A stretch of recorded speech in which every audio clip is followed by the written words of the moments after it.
Morning, everyone. At this time, I'll call the meeting to order. It's Audit and Control Committee for November 9th meeting. Welcome, everybody.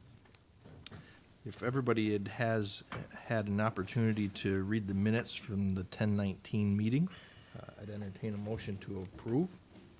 I'll make the motion, Chair. I'll second it. All those in favor, please say aye. Aye. Opposed? Carried. Thank you. We do have a quorum today. Sorry, I've covered that. We have a couple members absent, but there's 3 of us present today. Privilege of the floor. Is anyone here to address the committee this morning?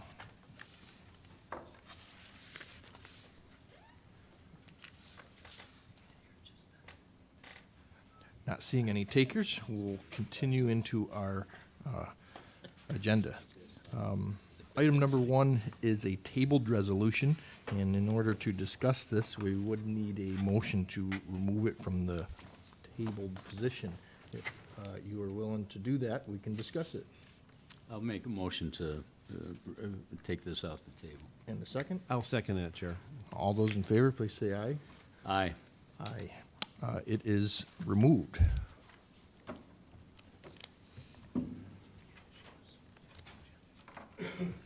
Good morning, Uinta County Executive. What you have before you is a resolution, unfortunately was brought in afterwards. I was approached prior. I think in July, in regards to the wine festival, request from Mr. Merritt, who is chairing the committee, asking for county support in the wine festival. Using the 3% money, I spoke with Mr. Geis and found that this would fall into play. It's a county-wide wine festival, not in any one particular area. Well attended, and I felt it was worthy of the support. I know there were some questions as to whether or not this had been funded in the past. It had not been. Mr. Merritt has been very active in the North County. He's been part of the Silver Creek Grape Festival, a couple of other activities. He does have his own festivals he runs, but to make sure that we're clear on this, this is the wine festival that is held at the county fairgrounds. And it has not been supported in the past, and I feel it was a very worthy endeavor. From this point forward, they do have a line item on the 3% money for this festival. Half of the amount is what you see here today. So from here on, there will be a line item on that, as we do have with other festivals here in Chautauqua County. For 2,500. 2,500, yes. Yep. I have a question, Mr. Chair. Yep. This was back in August, correct? Correct, yes. Would that be setting a precedent, you think, if we're reaching back? What? I'm in favor of what they do and how they do it. I think Yeah. it's important, part of the community and how they do it. But my question is, will this open up? Well, with going respect down to, the request came in, and it was at the time when this would go to planning, and it was right around the time the ABO had come out with their audit, so there was a lot of confusion getting processes done and focusing on the report, et cetera. So it was brought to me. It somehow got missed, I guess, unfortunately, in the paperwork. And so, yes, it was a concern that it was, past, it was a past tense. But, the request came in prior to that. It somehow got lost in the shuffle. I only asked that because if there's another festival out there that may not be on the list, will they be able Correct. to come back to us? And I just don't think the precedent being, if there's a precedent being set, it's going to be an issue going down the road. And I'm in favor of what they do and how they do it, and not opposed to giving them the money. But I just think maybe in the future it needs to be done a little different. Well, and of course, that's why prior to all of this, when we started our budget for our 3% and 2% occupancy tax, we put that line item in. So this will not be something we would go back to, and they, I made them very well aware of that. Okay. It was unfortunate. I did not realize it wasn't put through in a timely manner. Okay. Thanks for the explanation. Sure. Yeah, PJ, I think I'm the one that asked the question whether they had received money in the past and stuff, and you've answered that they have not in the past. But going forward, there will be a request in, I guess, or every year for half this amount. Correct. Okay. It'll be a budgeted item. Yeah, and Tom, to your point, which I think is valid, if there are other things like this that are missed for some reason, We can look at those at a case-by-case basis. Okay, well, I think.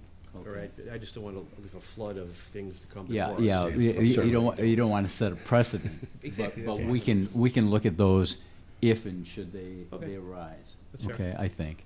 That's fair. Just one point I want to make. I hesitate in bringing it up, but I will. Well, then don't. No, go ahead. We're supporting a festival that has to do with alcohol and its use, and we're helping promote it. And on the other hand, we have alcoholism issues in our very own county. And I know of an obituary last week where someone struggled with alcoholism and died in their 40s. You know, it's a real occurring issue. And we are also pouring a lot of money into other programs to help combat the alcoholism. And, you know, but I just wanted to make that point. So, It duly noted. I think, you know, there's validity to that. I think we also look at the agribusiness, and that's how I approach it. Not necessarily promoting of alcohol or drinking, but, you know, agribusiness in our wine industry and grape industry is, you know, this time of year it is a large, you know, part of our economy. And responsibility, and I think that's one thing that, at least in this festival, I feel there's a lot of promotion. and to go along with that, if I may, Terry, I understand, and that, I know we have a large agribusiness, and wine is a big business, and done responsibly is good. And I think as long as there is some sort of responsibility presence at the festival also, you know, somehow or another. Dan, this is in my district. Okay, so I am going to support that. But to your point, I mean, I understand that, but I'm not in favor of gambling, and yet we do receive a lot of money from OTB. So I mean, We're on the receiving end of that one, though. yeah, okay. They're gonna give it to us, we Well, take it. well, we're providing some funds, but what we're getting is a lot more people coming into Chautauqua County, I think, and it's promoting this event and tourism in general in Chautauqua County. So I'm in favor of this resolution. I am as well, Chair. Any other comments, questions? All those in favor, please say aye. Aye. Opposed? Carried. Thank you. Thank you. for coming in and explaining it to us. Next item on the agenda is the local law. It's a local law amending local law 13-22, providing for a management salary plan for county officers and employees, are a training and development coordinator in the Department of Human Resources. That was a long one. That was a long title, yes. Good morning, Debbie Bukowski, Director of Human Resources. Proposed local law before you is to request a new title for my department. Just to clarify, this is not a request to add a new position. It's not a request to add to my headcount. If this new title is approved, it would simply allow me to more appropriately use the title for an existing employee who is currently doing the work of training and development coordination for the entire county. In addition, there's no impact to the 2023 or 2024 budget. The current title and this new proposed title, the exact same grade. Basically, if this is approved, I would update her title to the training and development coordinator, and the old title of personnel technician would then just be eliminated. Questions, comments? No, that was gonna be my question, Dan. So the old title, Deb, will be eliminated, and then we'll substitute this. Correct. This new title. Correct. Okay. Personnel technician, we do have other personnel technicians, though, in the department? Or no? We actually do not. I have senior personnel technicians. but not a personnel technician. Okay, She's- so she's the this will be only one in that eliminated, title. this will be substituted, but you still have, do you have one or two senior? Two senior personnel Okay, technicians, gotcha. yes. Thanks. No? This salary range is comparable to? It is. And you feel you'll be able to fulfill the need of that person to come? It is, and it still gives that runway Mm-hmm. for, future increases.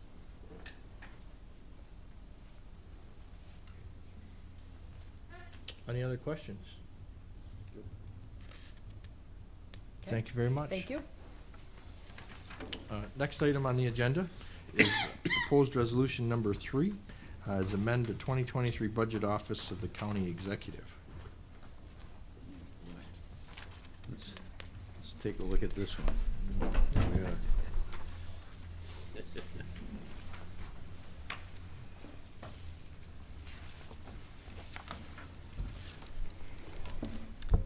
Justin Gould, Chautauqua County's Media Information Officer.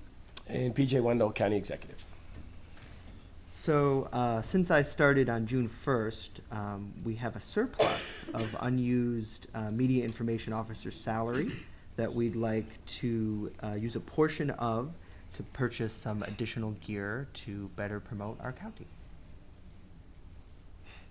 What type of gear? So the first thing is some storage. So we've identified with IT that the 4K video that I'm shooting would quickly go beyond the capacity of the county's servers. So we want to buy an external hard drive to be able to store that separately from the county servers as to not burden the system.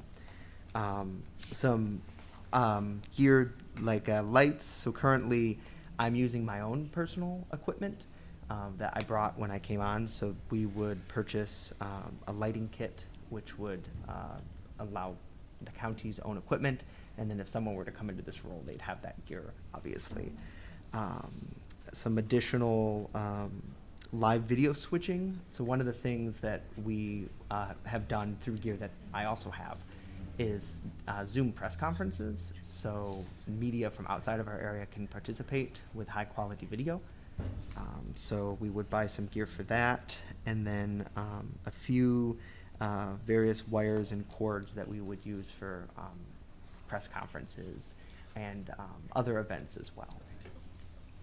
Sounds pretty reasonable enough, and I appreciate you utilizing your own equipment in a short time to make sure and see if it was a direction the county wanted to pursue. And now that it is, understandable, you want to use county equipment. Right. So, questions? Good idea. I always do, but I'm fine right now. Okay, well, I've got just one. Yeah, please.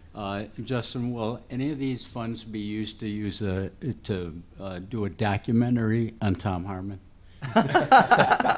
We could discuss that. Yeah, one of the things in here is actually a pro version of the editing software I'm using, Oh. and a keyboard editor, which is really cool that they use like in Hollywood. Okay. We could make him sound like So we Mickey c- Mouse or We something? could. We Yeah. could do some really cool I'm sitting right here.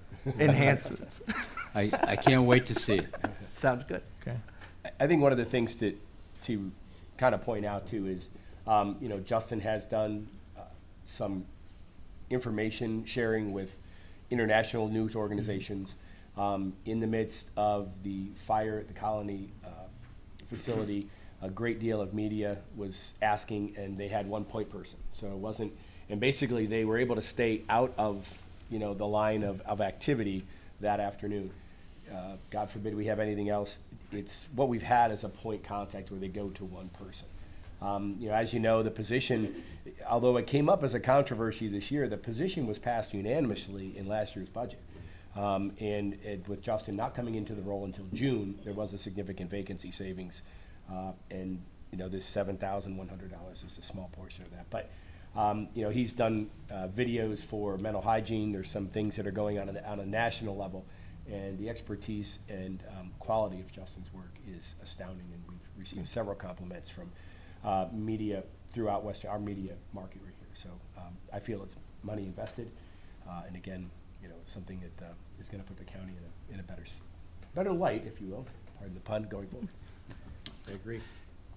I've been Mr. Chairman, around. I could just Sure. like to add a comment that, you know, we focus on Justin's title as a media information officer, but the information that he provides is for the entire community, as well as those individuals outside of our community in all of Western New York, all of New York State, all the region.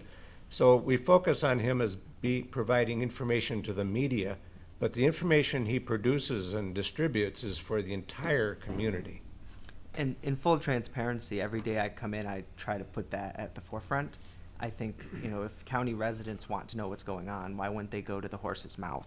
So I try to, you know, present our county website very similar to a news website, where they can easily see what's going on and have a 30-second blip of it in many cases, because it's hard to get people's attention span, so. It is. It's Thank you. very- Yeah. Very Thank- informative, and I do appreciate what you do. Thank you. I look forward to my 15 emails a day. No, just teasing. Thank you, can't- Get in there. thank you, Mr. Ed.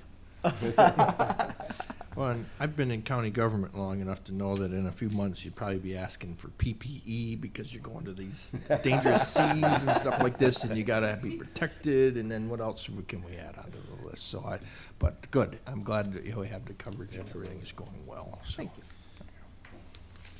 Any other questions, comments? All those in favor, please say aye. Aye. Opposed? Carried. Thank you. Thank you.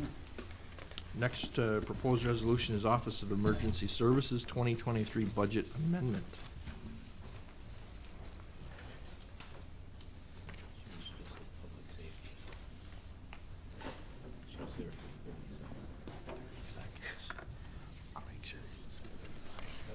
Good morning, Bonnie Peters, Chautauqua County Emergency Services, Principal Account Clerk. This resolution is a budget neutral resolution. We have more income revenue in, but it also has created more contractual expenses. So it is bringing revenue in to cover expenses for our trainers, for CPR and EMT class.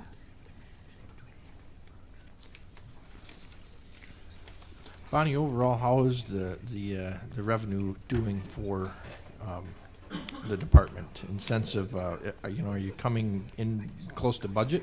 Obviously, you must be, because you have a little extra money to increase into the revenue account, but, so how are you doing this year? Well, this one is specifically for our EMT and CPR, and of course, with COVID being let up, we have been able to go into the schools and different places to do CPR training, and we have been able to have an EMT class in-house. So that's what has increased this more than we anticipated.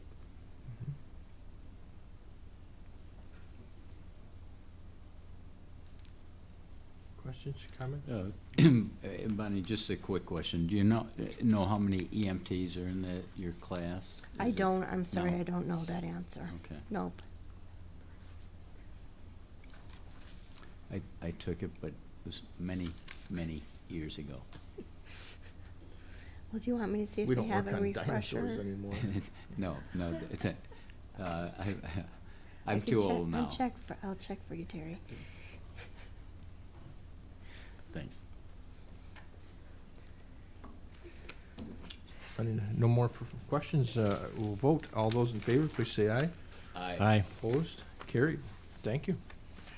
The next proposed resolution is authorize agreement with Chautauqua Lake Central, sorry, I'm jumping forward here. I have a bunch of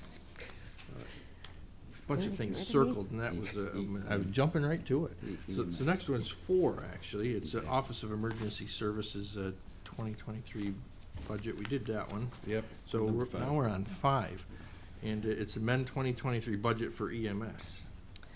It is essentially the same. The same department has that additional revenue in it, but we needed to bring some of those funds in to cover the emergency services staff who do the background part of the, sending out the bills, receiving the income, all of those things. So it's essentially from the same department because they've gotten the additional revenue.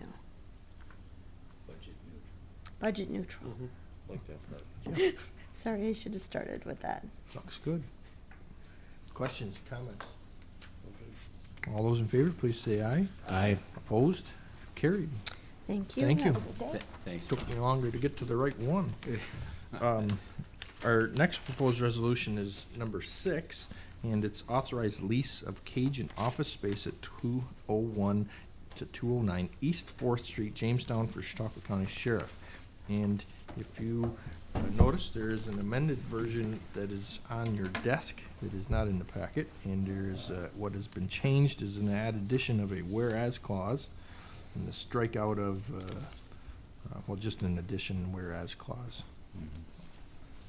Good morning. That came up last night. And Mr. Pavlock, I know that's Charlotte Center math that you were doing back then, but I understood where you were at, so, neighbors have to stick together. So this first resolution, it's a renewal contract between the Sheriff's Office and Windstream. Twofold, when they say a caged area, there's a secure area within the Windstream building on 4th Street.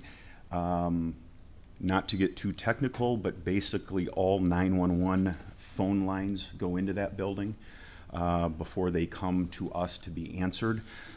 So there is a technology room down there, along with, we still refer to it as our backup 911 center, but it is active. We activated it during COVID, and so we are running 2 different centers, the one here in Mayville and the one in Jamestown, which is located in the Windstream building. So this is an agreement for leasing that space. There is no local share involved. We use wireless 911 money to cover the costs. And as you can see, in this day and age of, in terms of lease or rent, I think it's a very reasonable amount.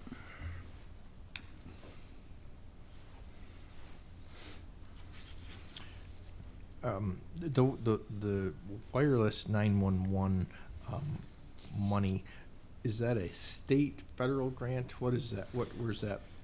That, it comes via the state. Every month on your cell phone bill, you pay Yes. $1.20, I believe. In, I don't want to get too political, but the counties and local government agencies get a portion of that to help fund their emergency 911 centers. Okay. So it's basically, if you want to call it a tax or a fee on your cell phone bill, and because of the number of cell phones, almost everybody has one, if not a couple. It's a well-needed and well-used fund, but it goes for things like this to keep our 911 center operating. Is this pretty typical to have a place rented for this? I mean, is this? We have, many years ago, we tried to have a backup center down at City Hall at Jamestown Police Department. In all honesty, it wasn't a true backup center. If something happened at our center here, what we needed was a place to go where we could move full operations. Quite a few years ago, previous administration and they kind of fell together that they said, wait a minute, all of the 911 lines, all of the technology comes into the Windstream building. Why don't we put a backup center there? And we started putting equipment down there. We started getting it up and running. And then recently with ARPA funding, we were able to renovate and get state-of-the-art equipment at both centers. So if any legislator has not seen the updated centers, please feel free to reach out to the sheriff or I. It's sharp and well-deserved for the dispatchers. We want them to be comfortable. You have to, they're sitting or standing in a certain spot during their whole shift. Yep. And that's what they have to do. So. At least 10 hours a day. They work 10-hour shifts. They get their breaks, but If it's a busy day, they're not leaving that room. So it was a very nice upgrade, and very thankful we were able to use the ARPA money for that. And it's definitely a service that we need. Yes, yes. Questions, comments? Dan, just one thing. Rich, we talked about this last night. It's a 6-year lease. Correct? Every 2 years, there's a monthly increase. That is Of correct. $50 per month, which I think is reasonable. So I'm in favor of this. This is fine. Mr. Chairman, if I could, I'm gonna step in really quickly just to clarify something. And I know that I've said this before, but I think it's very important that everybody realize that the W-911 surcharge fees that are received by the county, those fees cannot be utilized for just anything. There are specific expenses related to 911 communications only that you are permitted to use those funds for. So, yes, while the surcharge is nice and, you know, we wish that we could use it to offset other elements of the budget, that's not exactly permitted. So I just wanted to make sure that that's also understood by everybody, just to clarify. Who, I have a question, Chair. Who regulates that? We just, the service, is that, who oversees that? As far as the expenditures are Yes, as far as- concerned? Or as far as making sure that it's being utilized? It's the specific expenses that are permitted out of either the E or W 911 funds are set out by the state. Okay, so. So, yes, State so fund, we've okay. got a list of what's permitted for one and what's permitted for the other, and again, they have to be specifically related to 911 communications, and Okay. that's inclusive of equipment and upgrades and those types of purchases. Right, So, thank you. Yep. I'm okay. All those in favor, please say aye. Aye. Opposed? Carried. Thank you. Next proposed resolution, if I can get it right here, is number 7, and this has also been amended. It's to authorize agreement with Chautauqua Lake Central School for a trial program with regular police presence at the school district buildings for the fiscal year of 2024. And please carry forward. We have Mr. Niebel to thank for that. He picked apart all our resolutions last night. He was having a good night. I Yes, guess. yes. So this is a trial program with Chautauqua Lake Central School, at least nothing that we've done here locally that I'm aware of. And Chautauqua Lake approached us earlier this year toward the end of their school year and asked if we would be able to provide a deputy to be present at the school in 1-hour blocks randomly throughout the school day and the school week that they would reimburse us for. At the time, we had initial discussions. It was put on the back burner, and when school started again in September, they reached out to us again. We had discussions with the superintendent. We advised him the pros and cons of this, and they were willing to move forward on a trial basis. So what this agreement does is, as our manpower allows, we will assign one of our patrol deputies to go to Chautauqua Lake School, do a walkthrough, check in on staff, check in on students, typically at hour blocks. It might be a Monday at 8 o'clock, it might be a Tuesday at noon. That is up to us and our availability and our manpower. It's random. It's random, yep. We just kind of, again, if we have calls in the morning and it clears up in the afternoon, it would be afternoon. If we don't have anybody, we just don't send anybody on that particular day, and they don't get billed for it. They get billed basically per diem, per hour. The school was looking to increase a presence, and as I said yesterday at Public Safety, to kind of normalize having an officer at the school. The superintendent said, your deputies do stop in here from time to time, and he says, but every time they do that, my phone blows up because why is there an officer at the school?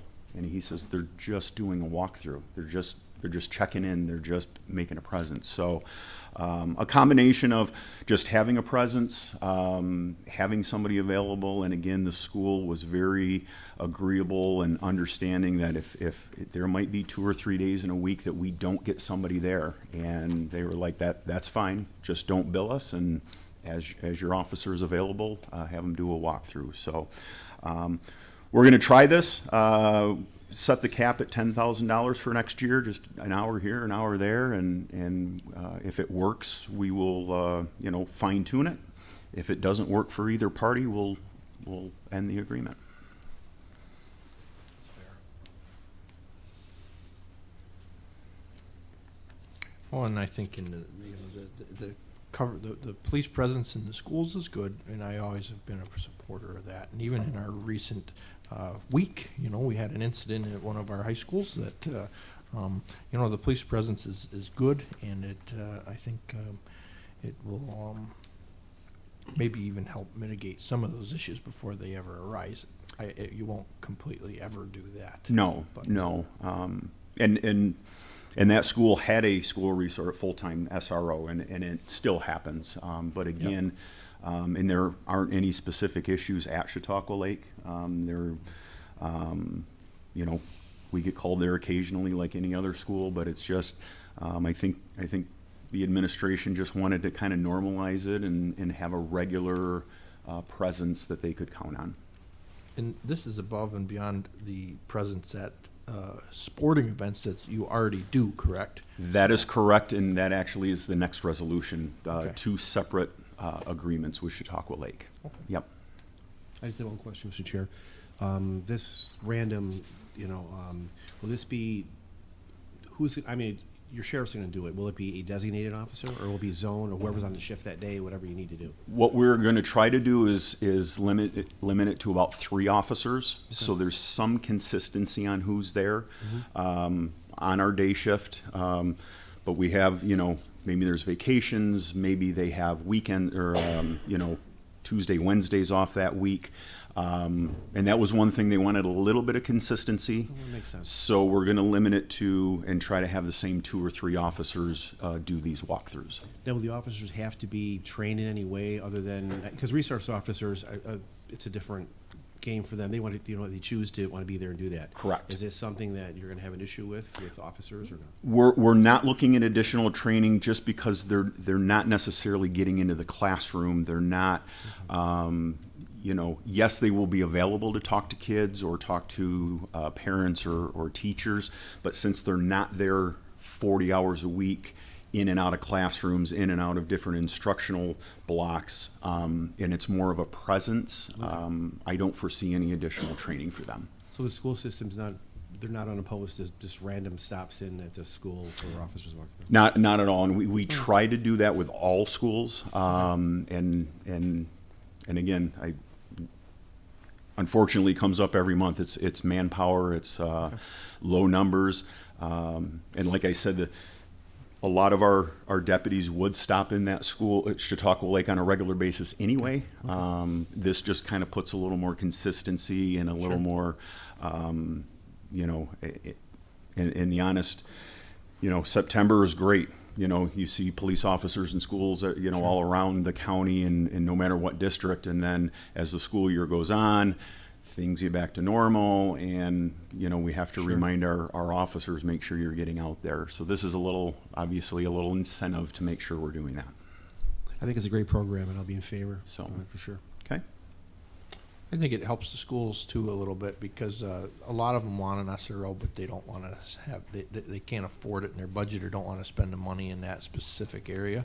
So maybe if this is successful and you have a school that's on the fringe, it could be an option for them. And now you have a kind of a template to work off of, so that's positive too. So. Correct. Yes. Yeah, Dan. Rich, I like the concept of this, and quite frankly, if this works in Chautauqua, and maybe see about possibly expanding it to the Westfield zone or Fredonia or Southwestern or whatever. Sure. There are we're up to seven districts with SROs. Handful don't have full-time SROs, and again, depending on manpower, depending on requests, we may be able to expand this. Yeah, Yep. and like Dan indicated, just the introduction of one of our deputies into the school could lead to them coming to us and seeing about an agreement for an SRO. For full-time, Yeah. I can see that, yes. Okay. I think it's an excellent program. Thank you, guys. And I you know, there's goods out of it, and you hope that too, that the presence may inspire some senior or some junior to say, you know, that I like this career. Maybe it might put a little bug in them to go to the academy. Absolutely. And say, you know, I have an interest here. So that's positive too, because we need that.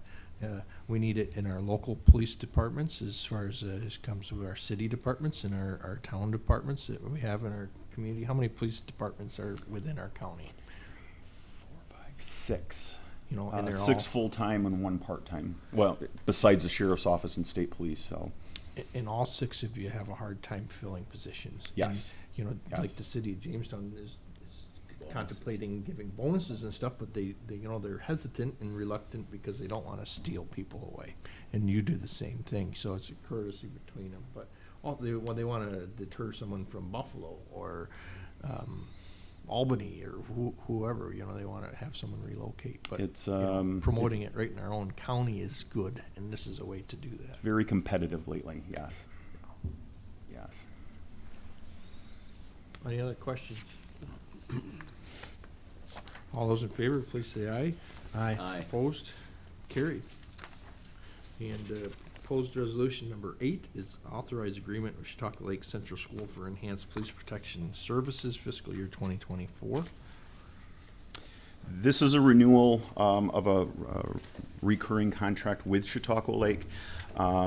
This one is more addressing specific requests by the school. So maybe their homecoming dance, a football game, a parade, a special event at the school. We typically would provide a part-time deputy to attend that. Off the top of my head, I'm thinking they usually ask for this service maybe about 6 times a year.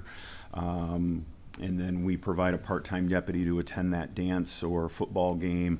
And again, not that there's specific problems, but just to be a presence.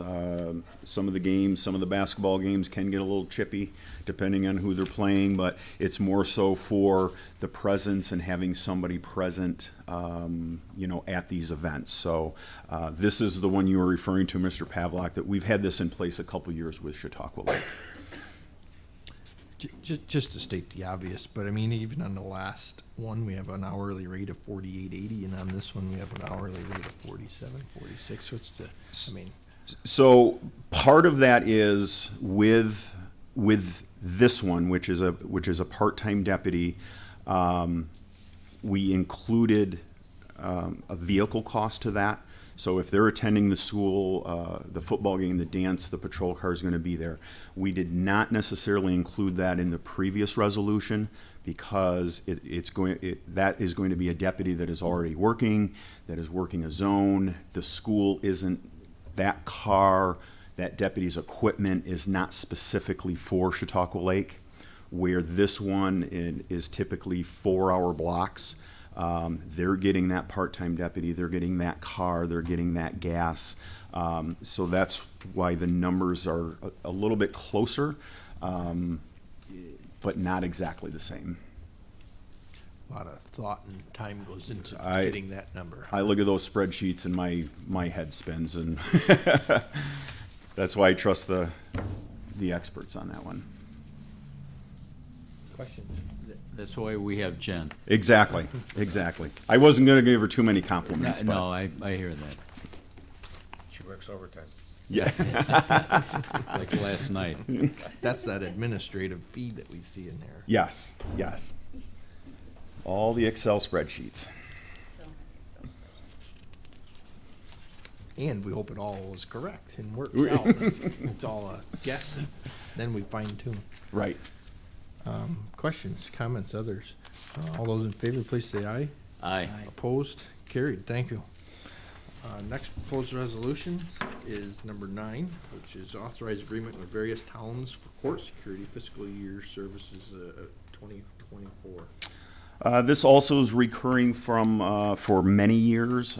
Several town courts have requested and received a court security officer on their court nights. Over the years, this list has grown. I don't know if you want me to read through them. There's No need, no, we have it, so. Okay. The only new one to this is coming up in 2024 is the town of Charlotte has requested that we provide a court security officer on what is referred to as their calendar call, which is one night a week or one night a month where all their criminal cases are brought back.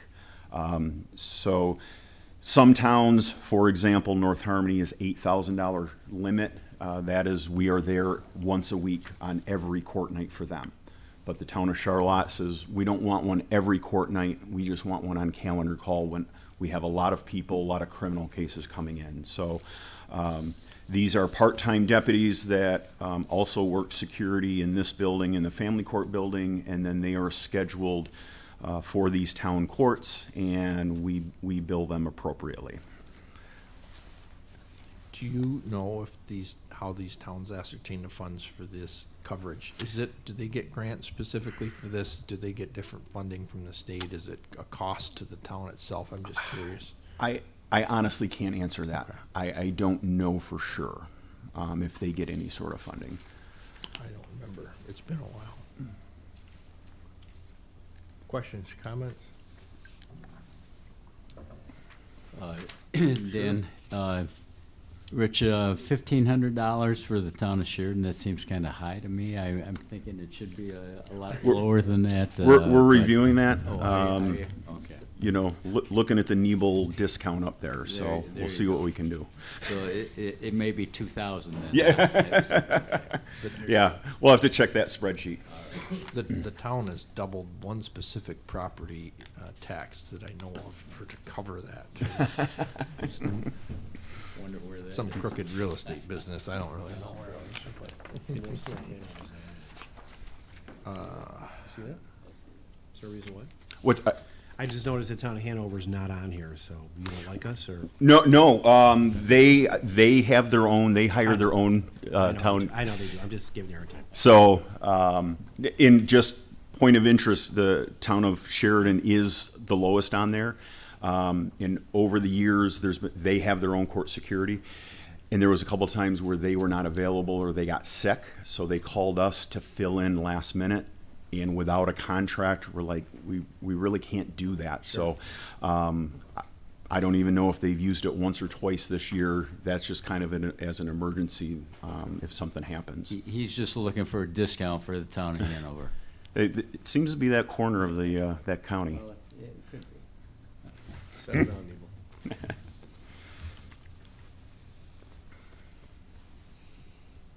It's just a small way for us to keep some of the local money in our own area too, in a sense, if you look at it as a full circle retrospect. Some of those court fees that we get in tickets that we write, the funds don't all stay here.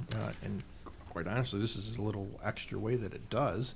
It's kind of in a roundabout way. So I was curious how the courts got Right. paid or the towns got paid to, where that money was actually coming from, so.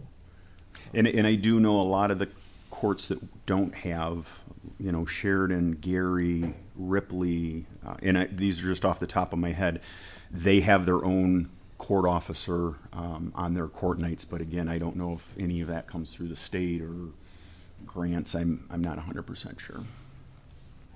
Homework assignment. Questions, comments? All those in favor, please say aye. Aye. Opposed? Carried, thank you. Next resolution is number 10, which has also been amended, and there's an amended version on your desk, is authorized agreement with various towns for enhanced police protection services for the fiscal year of 2024. This resolution is for 2 contracts that are renewals. The difference here is this is for enhanced police protection. The town of Ripley has had a enhanced protection contract since I started, and town of Charlotte added enhanced protection about 2 or 3 years ago. They recently increased that amount to $9,000 a year. What this entails is assigning a part-time deputy to the town for a certain number of hours. Again, we try to rotate it so it's not, so the bad guys don't figure out when we're there and when we're not. And that deputy is assigned specifically to that town for traffic enforcement, property checks, calls for service, anything that would happen in that town during that time. So they are not only getting the deputy, but they are getting a patrol car. And again, we randomize it, and we try to space it out throughout the year to get equal coverage month to month. Just to comment on the importance of these enhanced protections is important in the sense that, you know, even in the town of Charlotte last year, there was a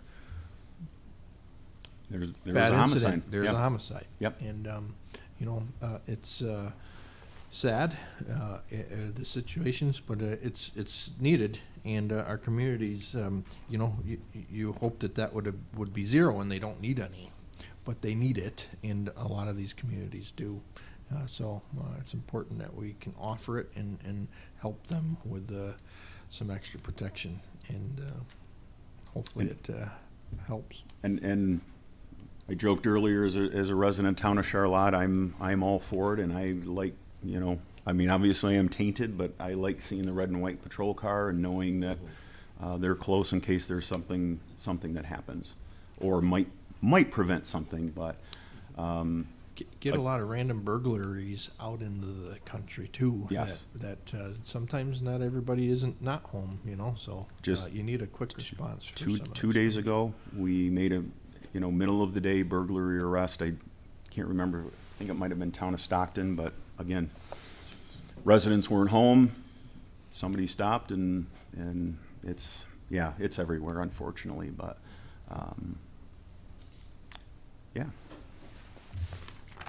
Questions, comments? All those in favor, please say aye. Aye. Opposed? Carried. Next proposed resolution is, thank you. Yes. Is amend Chautauqua County Department of Mental Hygiene and Social Services 2023 budget for increased safety net costs. This has also been amended, and there is an amended version on the desk as well. Good morning, Sam Zaffuto, Fiscal Supervisor, Department of Finance, supporting Social Services. Yep, there is an amended version that we did talk through Human Services last night to substitute to increase this resolution. When I initially prepared the resolution, it actually was for October pre-filed. So actually now having the benefit of where we finished in safety net cost in October and the first week of November, I did reach out to the budget director as that resolution was not going to be sufficient through the end of the year. So now it has been amended to increase both the revenue on the federal and state side, but also have a contribution from fund balance in $894,600 to get us through the end of the year for safety net. Questions, comments?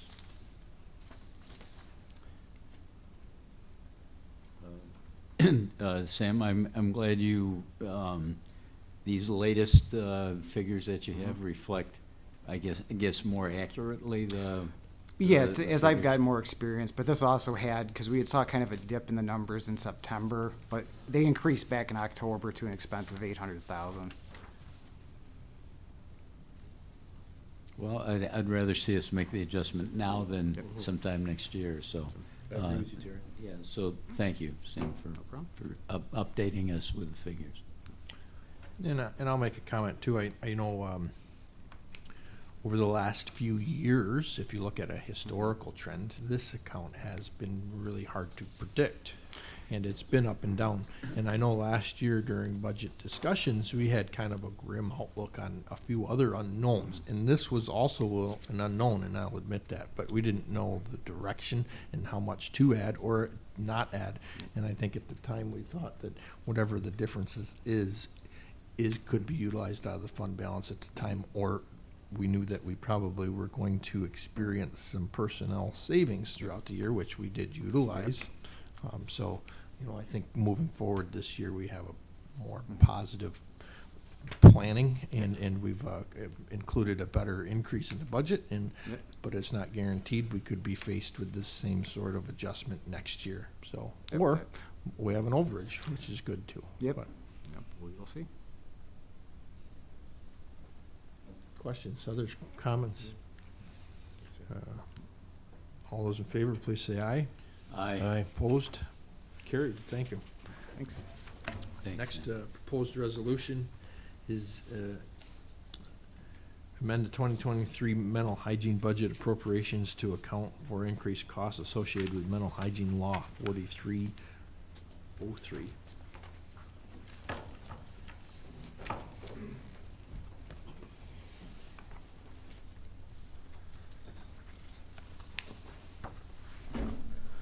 Carmelo Hernandez, Director of Mental Hygiene and Social Services.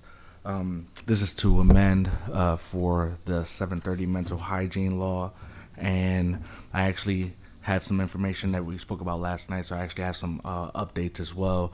So last year, our actual from 1/1 to 12/31, we spent a total of $881,310.46. This year, for 730s for the adults, we're projecting $660,951.68.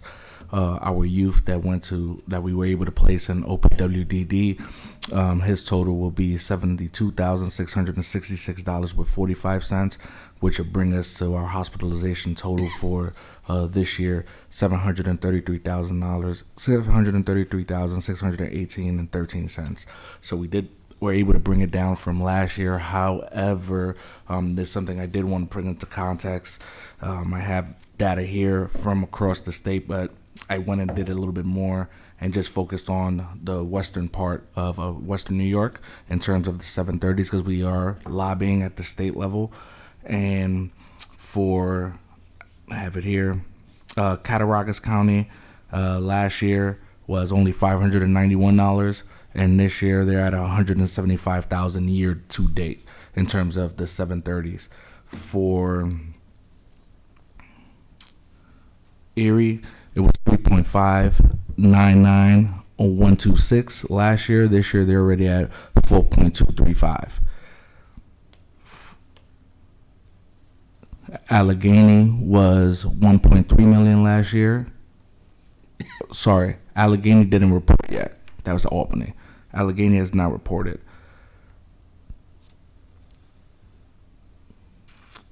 Wyoming was 507,796 last year. This year they're already at 1 million year to date. Orleans was 433,000 for all of last year. This year they're at 499,000 year to date. And last but not least, Erie was at 3.5. I mentioned that one. They're at 4.2 already. And Genesee was at $182,055. This year they're already at $336,884 year to date. So the trend is up across the state. No excuse. Focusing on just the western region and what we're seeing, and it's gone up. I do have a call to answer your question from yesterday with OMH today to discuss ways that we can come out and we can help in terms of paying and not having to take it off from fund balance or local share, and trying to get creative with that and creating a strategic plan. So we're all lobbying in terms of how the 730s are being used. Our numbers are down. We only had 4 adults and 1 youth, which is completely down from last year. However, is the length of stay, and something that you guys should know, which I mentioned last night. We did receive a letter that they're increasing their rates by 14.7%.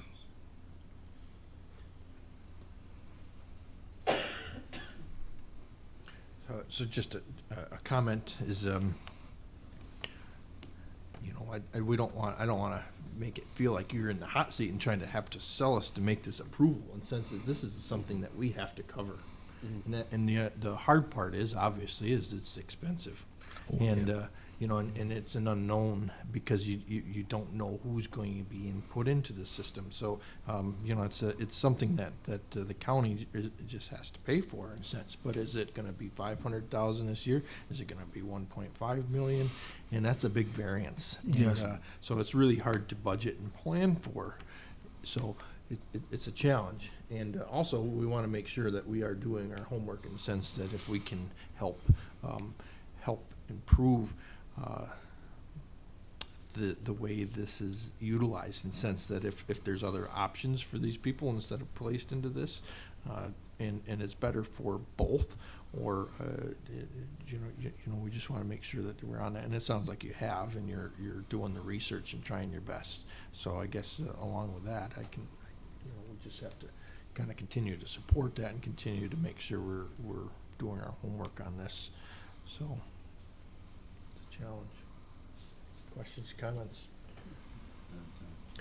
No, it's a necessary thing we need to do. We have to increase this. Dan, just one.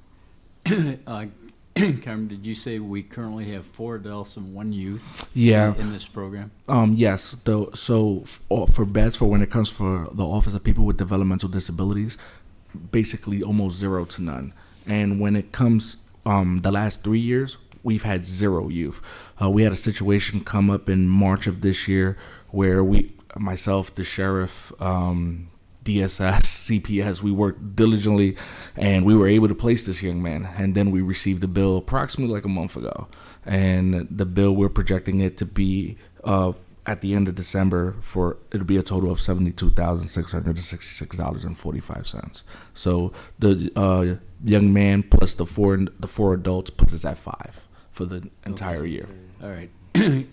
Carm, so as far as the placement of these 4 adults and 1 youth, who decides that? Is that us in mental health, or is it the courts, or courts? It's the courts. Yeah, the courts ask for an evaluation, done an assessment. So for the adults, they ask for a 730 evaluation, which is to basically conduct an assessment at a facility to see if they could be restored to be able to partake in their own defense. So that's the 730s. For the youth, he did have some charges, but the courts recommended that placement for him would be better than to be held in a detention center due to his assessment. Okay, so is there like a hearing, or, I mean, how exactly does this come about? How does the judge, do we have people there advocating not to place these people? So the way it will work, to answer your question, let's say the individual presents for their hearing, and either the public defender, the district attorney, and or the judge, or maybe all 3 say, this person doesn't seem like they even understand what's happening right now at this moment. Then they send in a request to the jail, and then our mental health staff there, they conduct an assessment. Whether they may know the individual, they may not. Some of them we know, and they may say, hey, we need some time to put this person on medication and let them come off of whatever they're on, and then see if they're ready. Sometimes we ask for about 2 weeks, so we're in constant conversation with the judges, and we've been able to divert a lot this year. It just happened that these 4, it was an agreement. Have to be placed. Yes. Okay. The one thing we can't control is the length of stay once they're in the facility. So we're in communication with the facility and the Office of Mental Health and saying, their forensics, hey, we haven't heard. Can you let us know what's going on, any updates and things of that nature? And we've been getting the updates. However, in terms of the treatment and what's happening and being conducted in the treatment, we need to get a little bit better at that, a little bit more transparency. Okay, so basically it's the court that decides these people are being placed? Not us. Yeah, it would be the court that acts for the assessment, and then it's the psychiatrist that'll say, okay, yeah, this person is not fit. Let's see if they can be restored. They're going to need a higher level of care. Do you know if there's a third-party assessment being completed, and since the county has their own assessment, we want to get this person ready, and as long as we're pushing to get them out and returned to our area in a sense, and hospital or care facility is probably wanting to keep them there. Is there an assessment of a third party that says, you know, this person should have been cleared a month ago, get them out of here? Or, yes, you actually are doing what you need to be, you're focusing on the patient and the care is there. You know, how is that monitored to a sense? On our end, at the local level, so we have our clinical staff there, so our social workers and mental health counselors, they'll conduct an assessment. Then the two psychiatrists, they'll conduct an assessment, and then they'll agree and or make a judgment. And then they go to the state, and then at the state facility, they conduct their piece. But that's where I do agree with you. If there's a third party to come in and say, this person's been here for 9 months, where are we? What's happening here? So local, yes. Statewide, no. You know, it just is something, you know, otherwise they can just stay there and stay there and stay there. And if there's never any, you know, look, this person isn't going to get any better, we can get them in a different program that actually is going to be beneficial to them, because what you've been doing for 9 months hasn't helped, you know. And there's a point to that where it does cost the county some unnecessary funds that really, and it doesn't help the person out at all either, you know. So it's not, I'm not looking to save the money by getting the person out of there. I'm just saying we want to make sure it's correct also. And those checks and balances need to be there. So when you are advocating for this at state level, advocate it that way too, that you have a third-party assessment from time to time on some of these cases if they're in there for a certain length of stay. You know, if there's a length of stay of 6 months and past, that they should be investigated a little bit somehow. Yeah. And the reason I could answer that one with confidence that there's not a third party at the state level. Some of my colleagues who are DCSs as well, they've had individuals in the facility for 10 years. Agreed, and that's, you know, I knew that comment last night, and those they slipped through the crack, and someone at the state level probably said, they've been here 10 years. Well, the county that was paying for it knew that the person was there for 10 years, but, you know, nothing they can do about it. Yeah, there should be some sort of appeal process or whatever on the part of the counties. You would imagine there would be, but there's nothing in place. But there's a Jackson petition that could be filed, and if you win the Jackson petition, the state has to pay 100% of the cost for the individual being there for a big length of stay. That county specifically didn't do their due diligence that individual was there for 10 years, ended up costing them like $6 million. There was another county where an individual was there for 4 years. So it's changing administration and just really paying attention to it. But we do have in the conference for DCSs, there is a legal team that we do consult with, and they do assist with the Jackson petition, and they also will be there lobbying with us next week also, exactly for that, not to have these long lengths of stay. Who actually initiates that Jackson petition? Is that they come from the county? We do, right? We could do it. Okay. Our legal team could do it. The DCS could assist us with it. The DCS legal team could assist us with it if an individual's been there for X amount of time and we feel it's been too long. And Carmen, I know you haven't been here that long, but have you ever initiated a Jackson petition? No. No? No. Okay. Unfortunately, when I started, it was 50-50. So the county would pay 50%, the state would pay 50%, and then they just changed it in April, and I was like, oh. So we thought, which was half right, if we could just divert and really, really assess at the local level, that it really help us. But then what we found is that the orders that come from the judges, they say up to a year. So it's not like a real clear, hey, 90 days and then let's reassess. So it's the order says up to a year. So these individuals have been there a year. So it's 4 individuals. I'm not an expert in this, that's why I asked the questions, but also like those cases that are there for 4 or 10 years, that's probably not the place that they should be, right? I mean, where they miss, Yes, I agree. and why would the state keep them there in sense that, you know, what is the level of care, or where is the correct place for them, and where is it? Yeah, you know, where is it? Is there other facilities that a person like that would go to after a certain amount of time? Like, let's say that Some sort of long-term? some sort of long-term facility, and at that point in time, you know, where's that cost get covered, I suppose? It would then fall under insurance or something. Yeah, and that's the other piece that they don't activate the insurance when it's a forensic. That's the biggest argument that we're having, is for them to activate the insurance. And I agree, because an individual, this is my opinion, that's been there anywhere past 6 months, we're talking about, okay, there's a strong possibility it's not going to be restored to be able to take on their own trial. So then when are we going to officially declare that, and or what are the next steps? And I think, especially with the individuals that were there for 10 years, it was found that they were not capable. They were intellectually disabled. They weren't capable, and they just held them.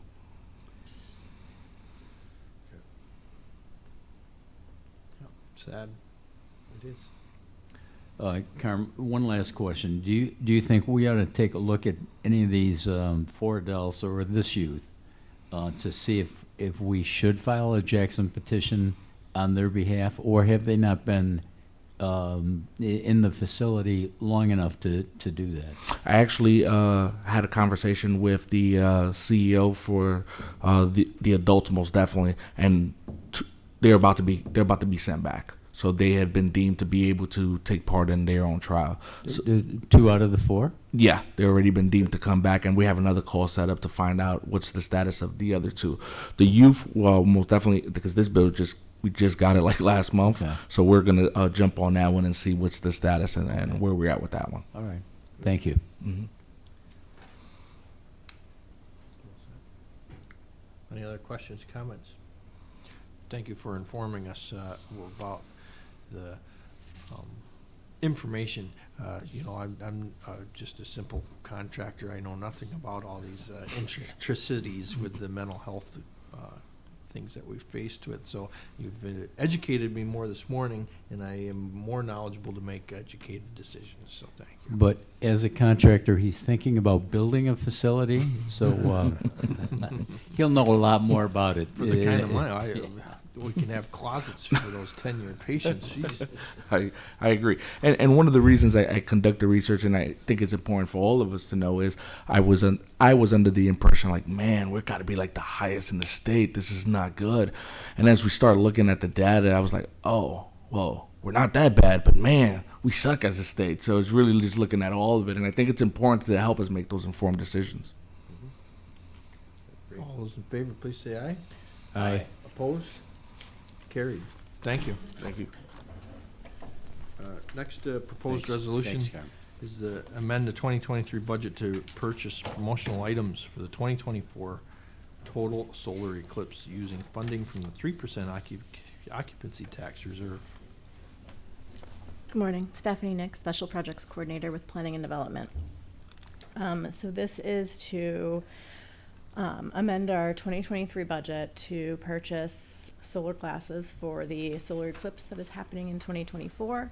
It is a kind of a once-in-a-lifetime event. The county happens to be in the path of totality, which means that we are kind of in a narrow space where the full solar eclipse will be seen from here. We're expecting a large influx of people into the county for this time period, and the county is looking to spend, to amend the budget to purchase some solar glasses that are safe for use in viewing the eclipse. They'll also be branded on the side with the county's logo. I have a question, Mr. Chair, as well. Sure. This seems like it's going to be a huge event. Mm-hmm. Are we doing anything in our county to actually promote or let, at least get the word out that this is the place you need to be? Yes. So the Chautauqua County Visitors Bureau has some information on their website. We will be adding some information in the coming weeks to the county executives page on the website, and doing some more promotional things with our Facebook and other media pages. Okay. Are we reaching outside of our county? Are we reaching out to Midwest, South, North? As far as I know right now, we are kind of reaching more to like Cleveland and Ontario, Canada, Pennsylvania, places within a day's drive generally. Okay. Thank you. You're welcome. Have you been working in coordination with the media officer as well? Not yet. We are just kind of starting planning things for this. So we will be, and we'll be working more closely with the CCVB as well as the time continues to get closer. Include him, I'm sure he would be able to have some good ideas and input too, and be able to utilize his skills and sense of promoting it. And I think along the lines of Legislator Harmon's idea of getting it out a little further. There's some people that would really, Yeah. I think, travel a ways in to We could benefit as a county, I think, really. Yeah. I think Kitty has a question, Mr. Chair. Sure. I just wanted to add the conversation, this topic is, being discussed almost every department head meeting and every cabinet meeting, so, there's a lot of conversation going around on how best we can promote this event for the county, so, just wanted to. Great. Since PJ isn't in the room, right now, he probably would have chimed in, but, it's definitely being discussed among, Good. all the department heads. Great. Yeah, the Chamber of Commerce is also promoting it through the businesses that are involved there and helping with kind of getting prepared so that we are not in some type of emergency situation when we have an influx of people. Great. Thank you. A question, I guess, specifically on this amendment that's in front of us is, how are these gonna be distributed? Are there gonna be Yeah, that's a good. Yeah, handful of them? so they will be distributed through the county executive's office. I don't know the exact routes that they're all gonna go. That's still something we're kind of figuring out, but they will be distributed to businesses and hotels. I'm sure that the Chamber of Commerce will have some there at their new visitor center. But they'll be distributed throughout the county in some way. I just don't know the exact path yet. We charge them for these, do you believe? No, they'll be free. We can make some money on this. Yes. We could double the order and pay for the whole order with the half that we sell. Well, I think the event itself is going to be really beneficial to our 3% occupancy tax. Yes. Okay, Dan, I've got a question. Steph, so distribution, we're not sure about yet. I mean, you might even want to consider the towns and villages and stuff, getting some of these glasses to those places to let them distribute those on a local level. But, okay, $50,000 for glasses. How much do they cost per set of glasses? It's a range, and we would have to go out to bid on them. But Okay, well, what's the range? the range is anywhere from 50 cents to $1 per pair. So somewhere in the middle of that, we're right at about 66,000 Okay, so- glasses. So if we went with a buck, it's 50,000 pairs of glasses we're going to distribute? Yes. Okay, but, okay, and this is just a question. Don't you think a lot of these people that would be coming here for the total eclipse would have their glasses already? I don't actually think so, no. Really? I've been to other Okay. eclipse events. I'd agree with that. Where do you even get I mean, I don't even know, or you'd have to order some online. How would Yeah, I get them? you would know, there's no generally have to store order around them here. But, online. okay, Did you? but, Just because I've been hearing so much about it, in various meetings, like, we're expecting maybe anywhere from 50,000 to 250,000 people coming through the county for this event. So having 50,000 glasses nothing. to hand out is kind of, the minimum maybe amount of people that might be coming through the county, are expected to come through the county at this event. Emergency services preparing for this event in many different ways. Schools may be closed that day, a lot of schools are closing for that day because the event time period is about 3 o'clock in the afternoon, right when schools would normally get out. We don't want, there's this sense we don't want kids stuck on buses at 3 o'clock in the afternoon, and a variety of other things, but there are many different facets to this event that are being planned, so. Okay. Maybe you could invite, the county executive to speak a little bit more about it at another meeting. okay, and Kitty, look, I understand all that, but I guess the point that I'd like to make is that these 50 to 250,000 people who may be coming here for the total eclipse, they're taking vacation, they're making reservations. I'm just thinking, if I'm doing all that, I'm also thinking about glasses for the thing. You might But, like to have a memorabilia from Chautauqua True. County. Okay, that they take all right. home with them and say, hey, In- I was in Chautauqua County for it- this event. It was a great place to visit. And if it says Chautauqua County on the side of the glasses, it's probably a good thing to do. So I'll be voting in favor of this, but There's a those lot are more just some of planning the to do. questions that I had. Yeah, absolutely.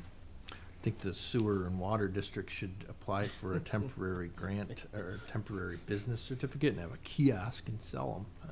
Do you think that worked out? I think probably a little kiosk would do well for that event, for that day.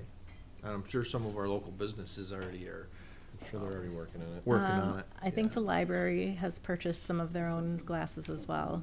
Good, the library, yeah, the library could use some extra funds, and I'm sure the schools are all thinking about supplying the kids. You know, I know personally, my kids have brought home some glasses, we have them saved for because the last, there was just a recent eclipse and it was cloudy. Boy, that didn't go over so well. No. But, so we have glasses, It's good festival. schools hand them out. Was it only cloudy over your house, Dan? The rest of us said it was sunny. Any other questions, comments? All those in favor, please say aye. Aye. Opposed? Carried. Thank you. Thank you. Next proposed resolution is to amend the spending plan in 2023 budget, Chautauqua County American Rescue Plan Act. Good morning. Blake Uhrig, Director of Administrative Services with the Department of Finance. This resolution is to amend the spending plan in the 2023 budget as 4 ARPA projects have been completed and all under budget. So the surplus would be going back into the ARPA spending plan pool.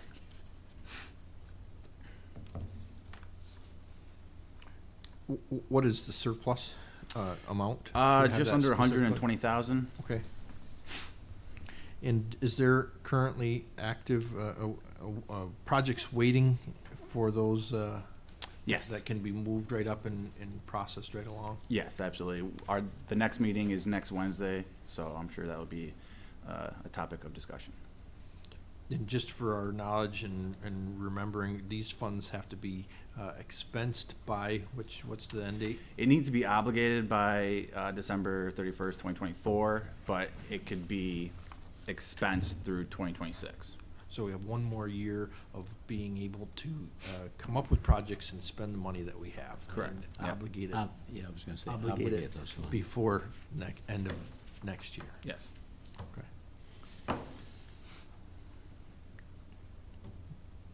How many projects are on the wait list currently? On the wait list, only, I want to say 5 or 6.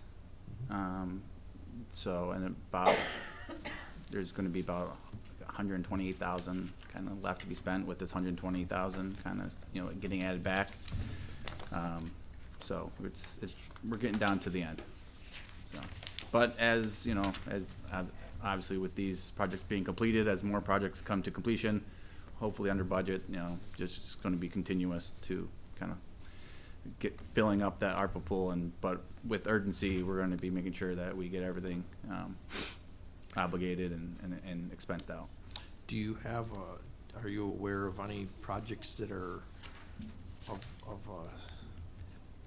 different amounts? In sense that when it comes down to October, November next year, and we have 20,000 left and there is a project that's 19 and we can fill it in, or, so that way we're covered and can expense all that we can and we can plug a project in, if you follow me. Yeah, there is an actually stipulation too that came out, I believe, 2 months ago.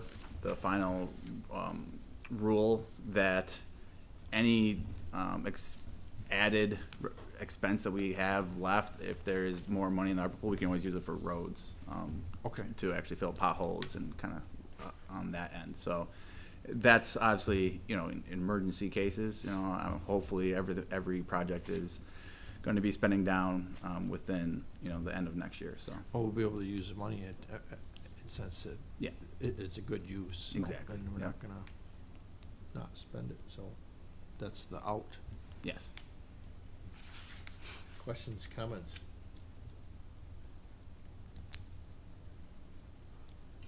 Okay. Sounds good. All those in Okay. favor?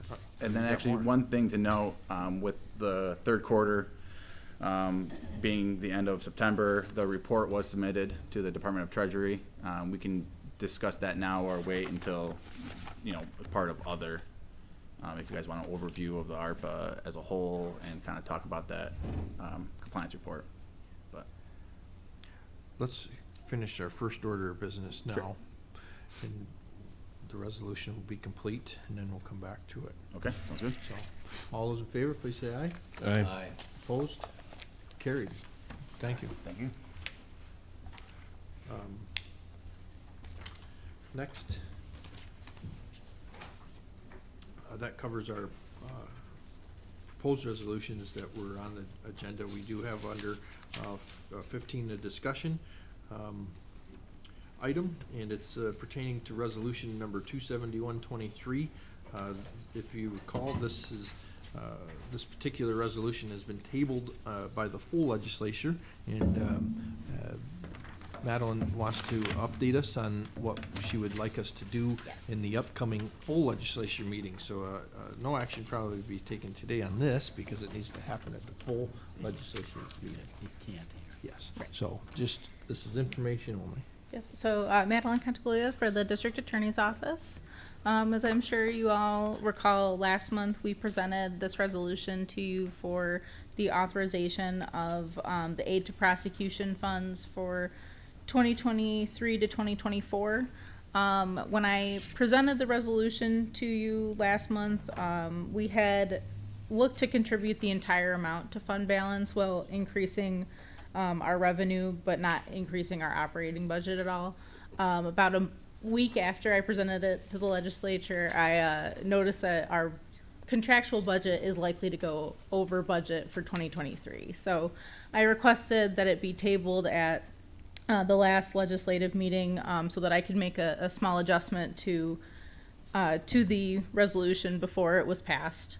So we will be increasing our operations budget in contractuals by $80,000, still increasing our revenue by the $439,557, and then rather than decreasing our use of fund balance by the $439,557, we'll be decreasing our use of fund balance by $359,557. And there was a small error on the resolution last night. I don't know if you were given an updated version of this one. Just wanted to make sure everybody had the correct information.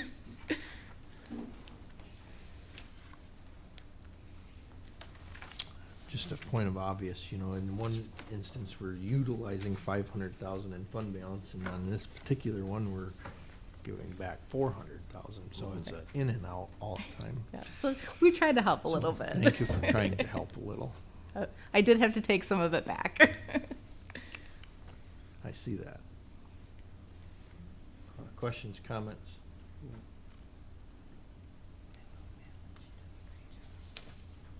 Thank you for Thank explaining you. that today, and we'll make sure that it finds its way to the meeting next week. Excellent. So, thank you. Thank you.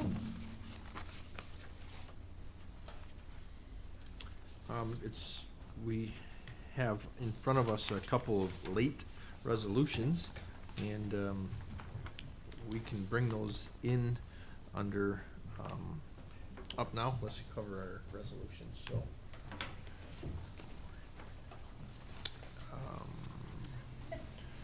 Let's handle this one. It doesn't have a number, but the title is Authorized Extension of the Agreement between the North County Industrial Water District Number 1 and CBI Waterworks for water purchase and field services.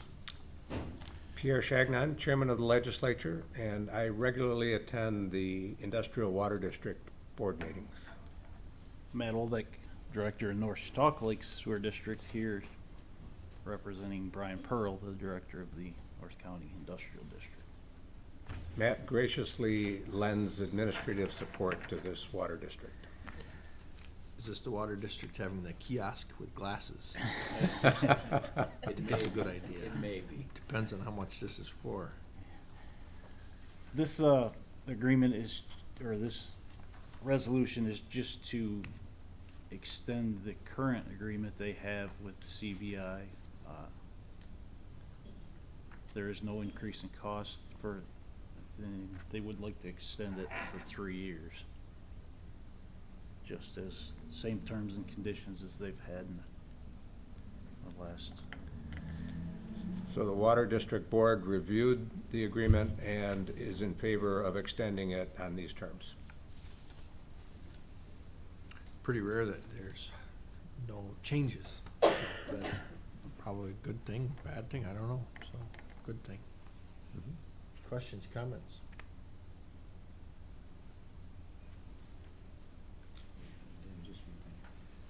Matt, just for information purposes, the North County Industrial Water District consists of 13, 14 businesses. It's not very much. Correct.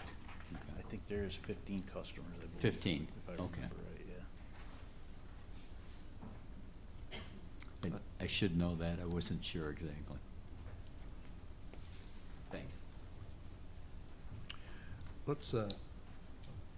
Let's discuss the next one. We've lost a voting member.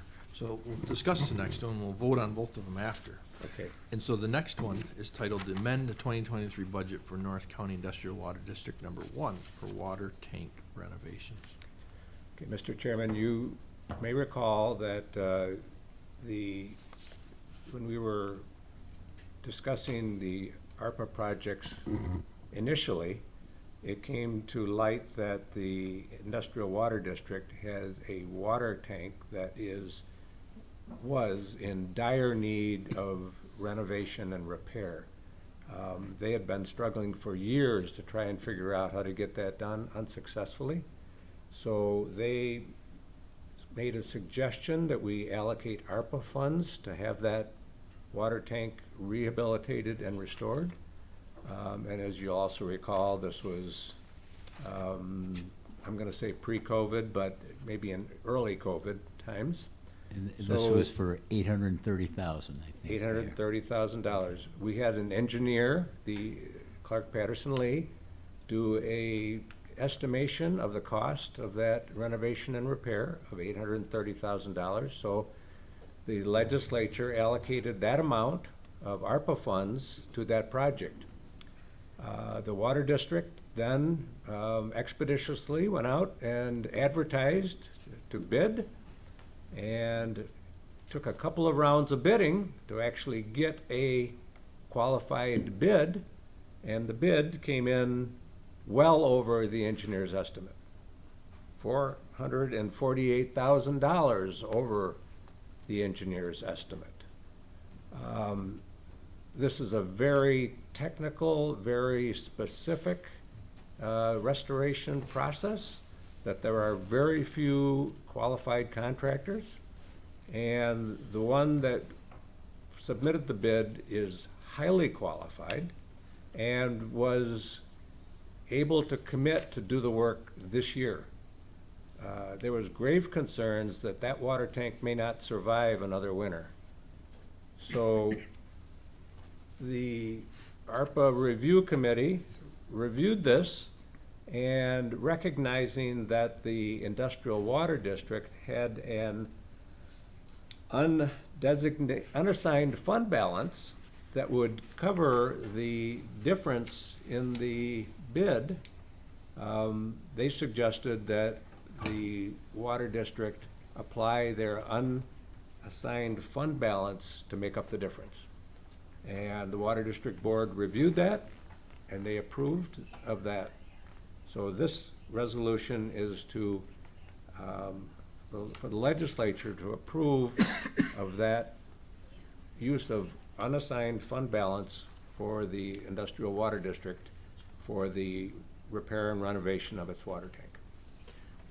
And so just to emphasize that clarity, it's the water district's fund balance that they are utilizing. That's absolutely correct, yes. And to your knowledge, how much fund balance do they have? Is this gonna deplete them, or do they have a good amount of reserve? This will extinguish their fund balance, their unassigned fund balance. So they have zero. Yes. And the Water District Board, the Industrial Water District Board has already discussed that they will need to be looking to raise their rates in the future to reestablish a unassigned fund balance. And it's prudent that they do so in a sense to be able to help fund future projects and upkeep on their facilities, in the sense that this water tank, in sense,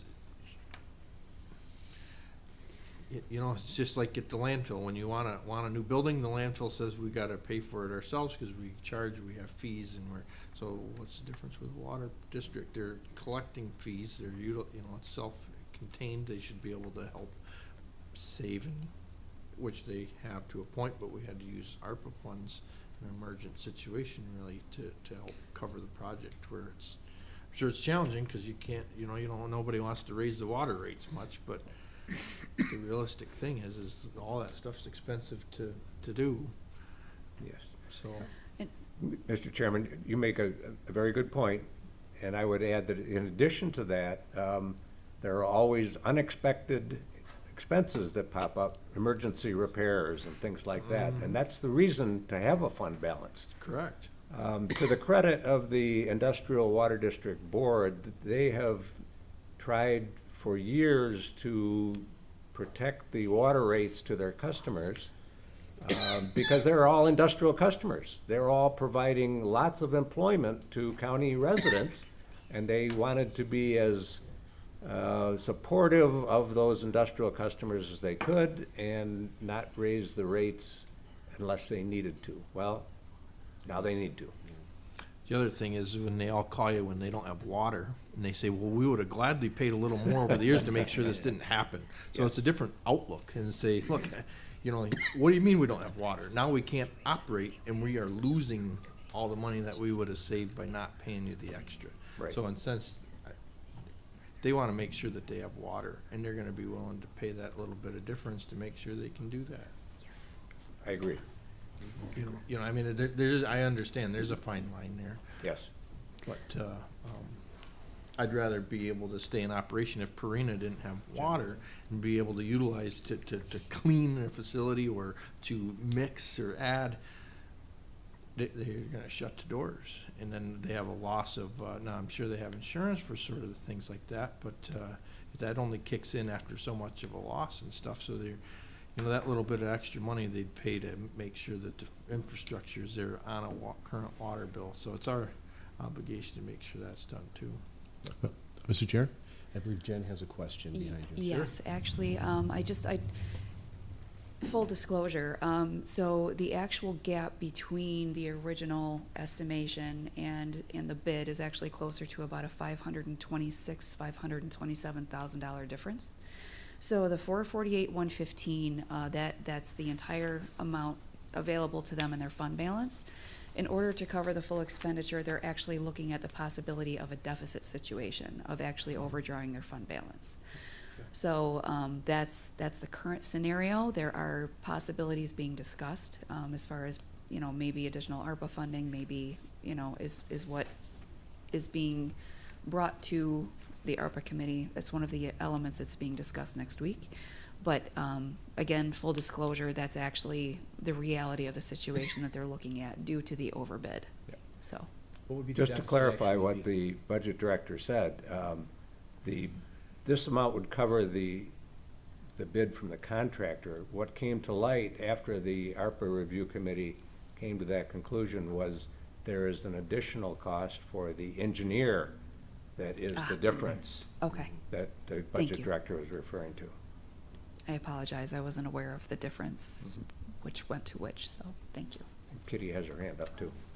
Mr. Chairman, at some point, the budget will need to be further amended for that additional cost with however we offset that additional cost. So if there's a recommendation before next week's meeting, we can amend this resolution on the floor or at next month's meeting, but there is an invoice pending, so should there not be resolution on how the additional $70,000+ would be offset, we would like, kind of your consent, so to speak, that in the meantime, that an override to could be done by the budget directors to allow for the invoice to be paid. So it was just another thing that came up in the last day or so. What is being discussed is a request has been submitted to the ARPA Review Committee for additional ARPA funds to cover this difference. If that is accepted and presented to the legislature for approval, that would cover the difference. If it is not accepted, then the payment of that invoice would drive the unassigned fund balance of this water district negative. That's what Kitty's referring to, is that she's seeking our approval, if you will, to pay that invoice, contingent upon how that will be covered, whether it'll be covered with additional ARPA funds or whether it'll be covered by the unassigned fund balance of this water district going negative. But, I mean, just to kind of, in another technical component here, should the appropriations budget be amended to the full amount that is needed for the invoice, then the fact that we wouldn't be in, because I guess what I'm getting at is legally, we shouldn't spend more than what the appropriated budget is. So if the appropriated budget is the amount we need, we're kind of, following the normal rules. So you could still amend the appropriations budget to the full amount needed, which would allow us to pay the invoice kind of per our normal. Where would the Without money be making coming up from? exceptions for an override situation. So that's just another thing maybe to consider. Where would the extras be coming from? Well, From what? the budget would be unbalanced, so to speak. Which I get. But we would be not spending more than what the budgeted appropriations are, if you amend the budget to the full appropriations amount. I'm just kind of thinking out loud here what some options might be considered. Well, Kitty, So- this resolution could be modified to reflect the total amount that is due and the appropriation of unassigned fund balance? Yeah, I think that legitimately could be done this way. Yes. Although or it could be done that you're appropriating that much fund balance, the same amount of fund balance. It's just when we post these budget amendments, it will result, like if no other changes before the end of the year, the year-end financial results will be a negative position. But I don't think you can appropriate more fund balance than is in the fund. No, I don't think so either. That's why I asked the question. But you can appropriate more to the expense line. Yes. Yeah, understood you could in the expense line, but we would need to, where's it coming from? So we Well, gotta discuss.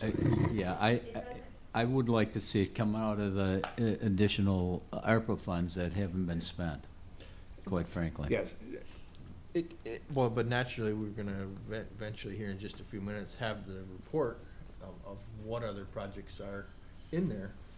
There might be a project you like better that you wanna spend that extra 120 that we just got. Well, I don't think so. Blake is prepared is just what was submitted to the Treasury as of the end of September. But what you could do now is you can approve this resolution as is. ARPA committee's gonna meet next week. Yes. A proposed Yes. amendments on the floor of the legislature at the full legislature meeting, and that could be to increase the appropriations account to the full amount and add in the ARPA revenue. Yes. Okay, and Kitty, this invoice is for 70,000 extra? It's, No, it- the invoice pending right now is like The invoice pending right now is over $1 million, but that's a Okay, but combination our of. shortage is. Correct. Yeah, 77,000 and change will be the shortage. And there's an invoice to the contractor and there's an invoice to the engineer. Engineer. Yes. Understood. Yes. Okay. So I'm sure the engineer isn't listening to this recording, but He may be. if he has to wait another month to get paid. Yeah. Well, and unfortunately, it's just a matter of us doing it correctly, too. Yes, and Yes. I think, We wanna make Where the funds are coming from. Yes. I think Kitty's approach makes the most sense, is that the ARPA Review Committee will meet next Wednesday. Yes. And their recommendation could then be brought to the floor of the legislature on Wednesday night to modify this. Correct. We could increase Resolution? our appropriations accounts and, the use of fund balance really will stay the same. It's just we'll be able to spend more. We can appropriate what we need, but also our increase of use of ARPA funds might be showing up on this, the Yes. difference of the 70,000. And I will make sure that I have that amended resolution prepared once the ARPA committee makes their decision. I'll make sure I have that drafted up for the legislature if they do vote in favor of doing that. So I will make sure that we're prepared for that. Okay. So then I would recommend, if Kitty's in agreement with where my thought process is working here, is that this committee approve this resolution as presented, is. with the understanding that we would expect a modification to it, an amendment to it, on the floor of the legislature. To find the offsetting funds. Exactly. We at least want to move forward with this because we Yeah. want to pay the bill. Well, Yes. we have to. We have to. But your guidance as well is to hold off on doing a budget override to pay any invoices before next week's full legislature. I believe so, yes, because it. But one of the invoices may be able to be paid for the contractor, and I think you ought to look into that, Yeah. to see if this amount Yeah. will allow the Covers. payment to the contractor in full. But not the engineer at this point. You said it, not me. I have to work with that engineer. Well, I buy him Yeah, a I cup of can- coffee, I Pierre. can reach out to staff and verify that. It's invoice singular is what's been used, so I didn't realize there was more than one outstanding, so I can settle that with the staff and we can get that taken care of, whatever that looks like. Partial payment is good if you're in the So- construction world. Exactly. Send them half of it. at least Half of it, for yeah. that. Yeah. They'll use it. That's Right. true. Mr. Chairman, there's something that just crossed my mind that I should have, highlighted, is that what we were dealing with here, in my estimation, was an emergency situation. And when you're dealing with an emergency situation, it necessitates emergency actions. So this is a little uncomfortable and a little clumsy, the way we're having to deal with this, but it was an emergency situation. Noted.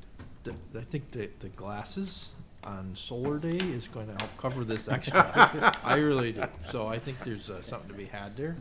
And I think you should invest some of this into a mobile unit with some wheels that you could put glasses on it and then a person and sell some glasses. Make up the difference. Work on that. 50 cent, you can buy them between 50, 60 cents a pair, sell them for $1.50. You only need 70 pairs, right? So, But make sure it 7,000 says pairs. Chautauqua County someplace on the glasses. So, let's revert back to the past resolution. The title, the authorized extension of agreement between the North County Industrial Water District Number 1 and CBI Water Works for water purchase and field services. If everybody's in favor of that, I'd entertain a motion to approve. Make a motion to approve? And Aye. a second. All those in favor, please say aye. Aye. Carried. And this resolution that we have recently been discussing is the amend the 2023 budget for North County Industrial Water District for water tank renovations. All those in favor, please say aye. Aye. Opposed? Aye. Carried. Thank you. So those two have been approved. Thank you.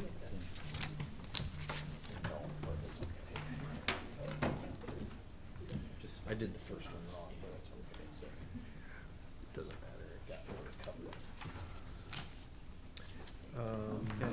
So, Next. we have a couple of discussion items. If we needed to adjourn for a couple of minutes to use the restroom, we could, and then come back and we can discuss, our, investment report in our ARPA funds. So let's just take a 5 minutes. 5-minute break.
So at this time, we'll reconvene our meeting, and we will go under discussion. And I realize we have 2 discussion items, so I don't care who goes first. So whoever wants to go first, you can.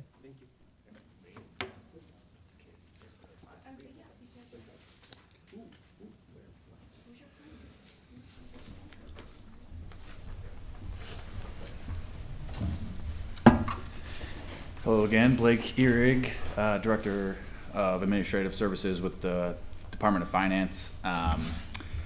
Last month, October 30th, I submitted the compliance report regarding the ARPA funding to the Department of Treasury, and I sent the Audit and Control Committee an email stating that as such and gave you guys a copy.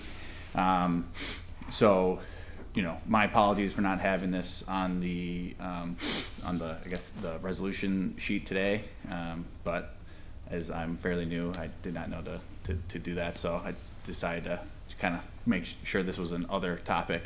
So I guess mainly, you know, we had no issues, you know, submitting the report. It went fairly smoothly once I got access to it. So that was great. I guess in reality, as of September, the end of September, as of the Q3, you know, of the 24.8 million that we received, we have expensed 8.9 million of that, which is roughly about 36%. So we are making progress. You know, at the end of Q2, it was 6.6. So we're making progress, and I have I guess up to date as of yesterday, we're at 12.5, which is 50%. So we are making a substantial progress as we're going forward. Obviously, you know, the urgency, we've expressed urgency to all departments, you know, letting them know that we want to not have to worry about, you know, coming in the end of next year that we have additional funding that needs to be expensed. So they are aware that this is urgent. So. Let's say that in year 2026, a project didn't come to fruition, or we had an overage and we didn't expense it all. Can we put it down the road at that point in time, or does it have to be anticipated by 24? That's a good question. I don't know the answer to that. I don't foresee that being an issue, since the term it being obligated, you essentially need to have an invoice in place at that point in time. Or a contract in place saying there's a service being provided for, you know, from 2022 to 2026. So that's already obligated. I don't see it necessarily, but I mean, obviously unforeseen circumstances do come up, so I can get you that answer. If you know, would a very generic resolution cover any you know, any over and above like you know, money available after this amount could be utilized for said amount, you know, but put it right in, and with that generic. I think it has to be specific to projects. Kitty has one stance. It would be specific to a project, but the dollar amount wouldn't be specific, if you would, right?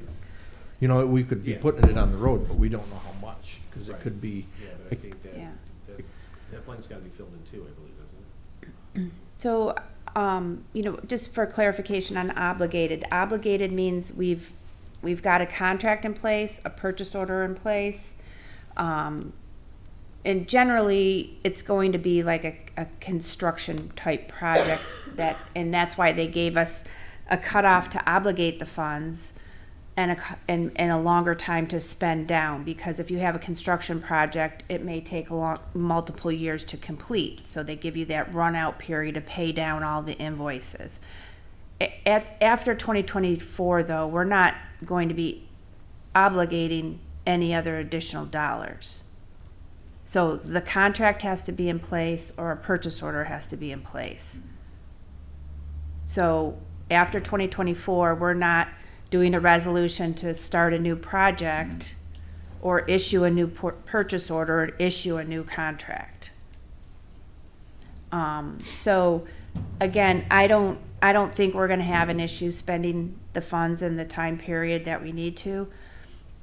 all that being said, to begin with, almost a significant portion of our funds overall that were awarded could fall into our revenue loss calculation, which had no restrictions on how we use those funds.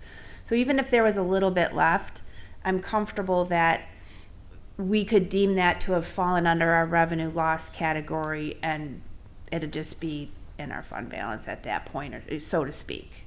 So we won't be losing the funds, and that was my point, is after, let's say, plan just isn't gonna happen. We planned for it, we purchased it out, and, we're just not doing it in 2025, or in 2026, and now we have $80,000 that we're not gonna use. Because my understanding, wasn't that money, anything left over that we had would have to go back?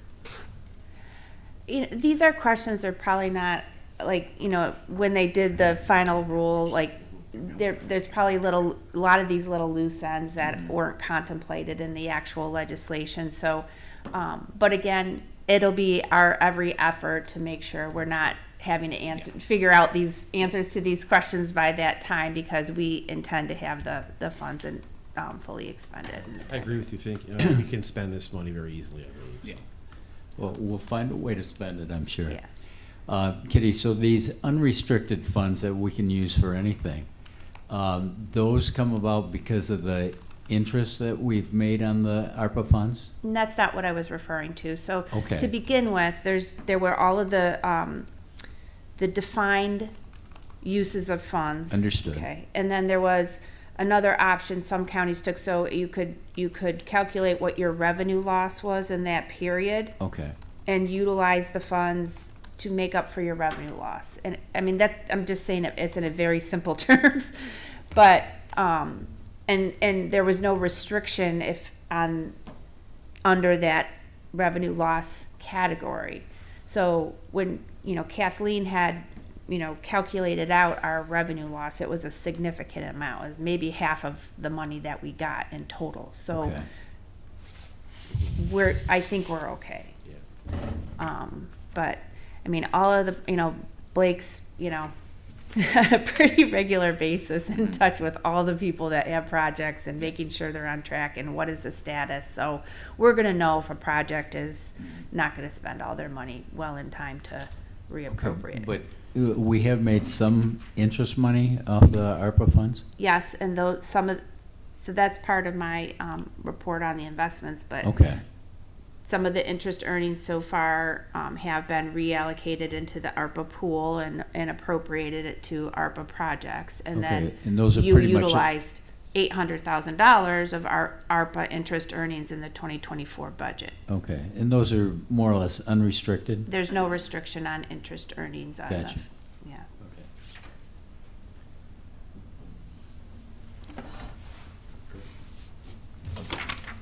Any more questions? What are you projecting to earn with the unspent money? Do we have more? I have So that's some part of handouts your related to the okay. investment I knew report, it was part but of the yeah. investment. But also that's helpful because these reoccurring or up, just like we discussed, the water project one, some of those earnings are gonna help cover some of those extras that are gonna need to be added and should, and I don't wanna necessarily kick off projects that are already on the list that thought they might be next in line. And I guess I'm not completely finished. How many projects do you have on there, and how much is it? Okay, so you have. So we have 6, well, including the water district. We have 6 projects on the new request listing. The total is about 351,000. Okay. 351,000 of new projects. Yes. There's only about 120 something. 128,000 after the 4 that just got proposed. Okay. And I'm assuming that we may be able to make that up in our interest earnings next year if we're good. But we stole some. Yeah. Sorry. But hopefully with new stuff. I wanted you to say that. I know it. You said you sent us a email, which I read. But the public, I want it to be discussed so Yep, that of course. anyone listening to the meeting can hear that and also be able to say, hey, I need some more information. They can contact you. You stated your name. So we were covered, so that's why I wanted to just have that information out, so, Yeah. thank you. And going forward, I'll be sure to, after each quarter, give you guys quarterly reports and make sure that's on the agenda. Thank you. Okay. You can take that if you want. That's what I'm gonna review Okay, next. thank you. Your dad's my eye doctor, so I don't have any questions. Exactly.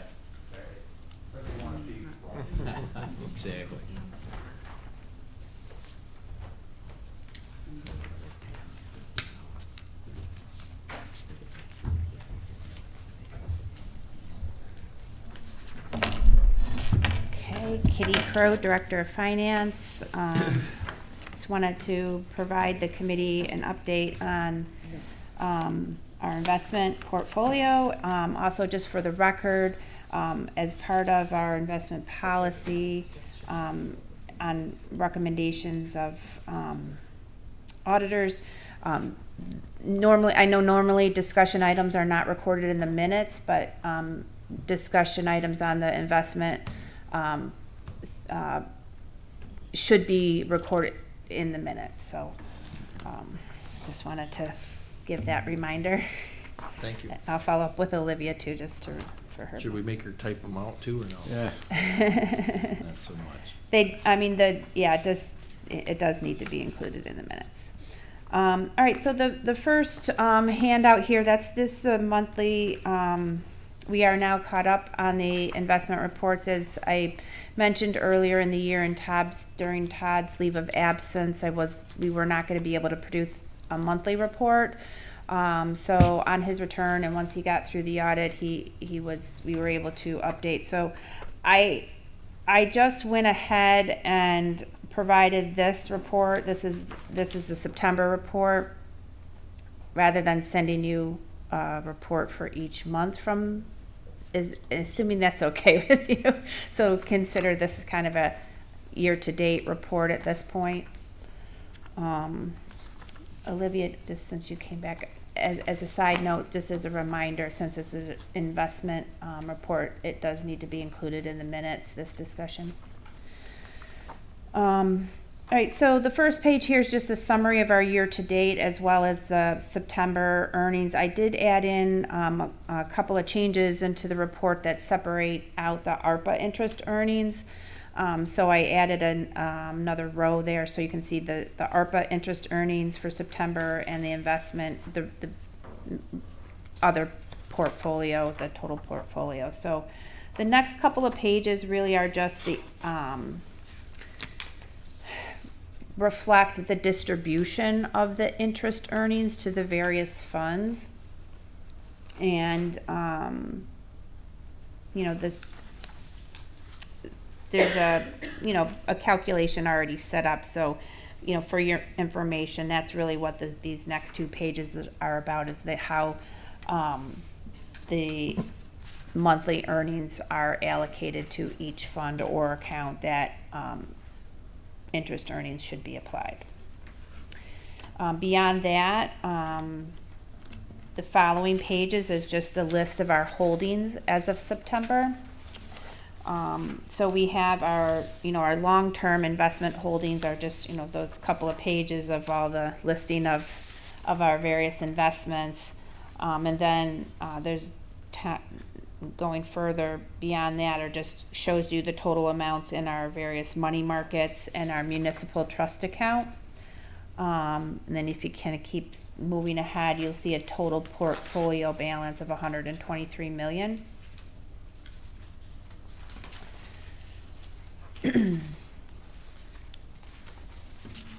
And then the last page really is what I like to look at generally, because it just kind of gives you the monthly history.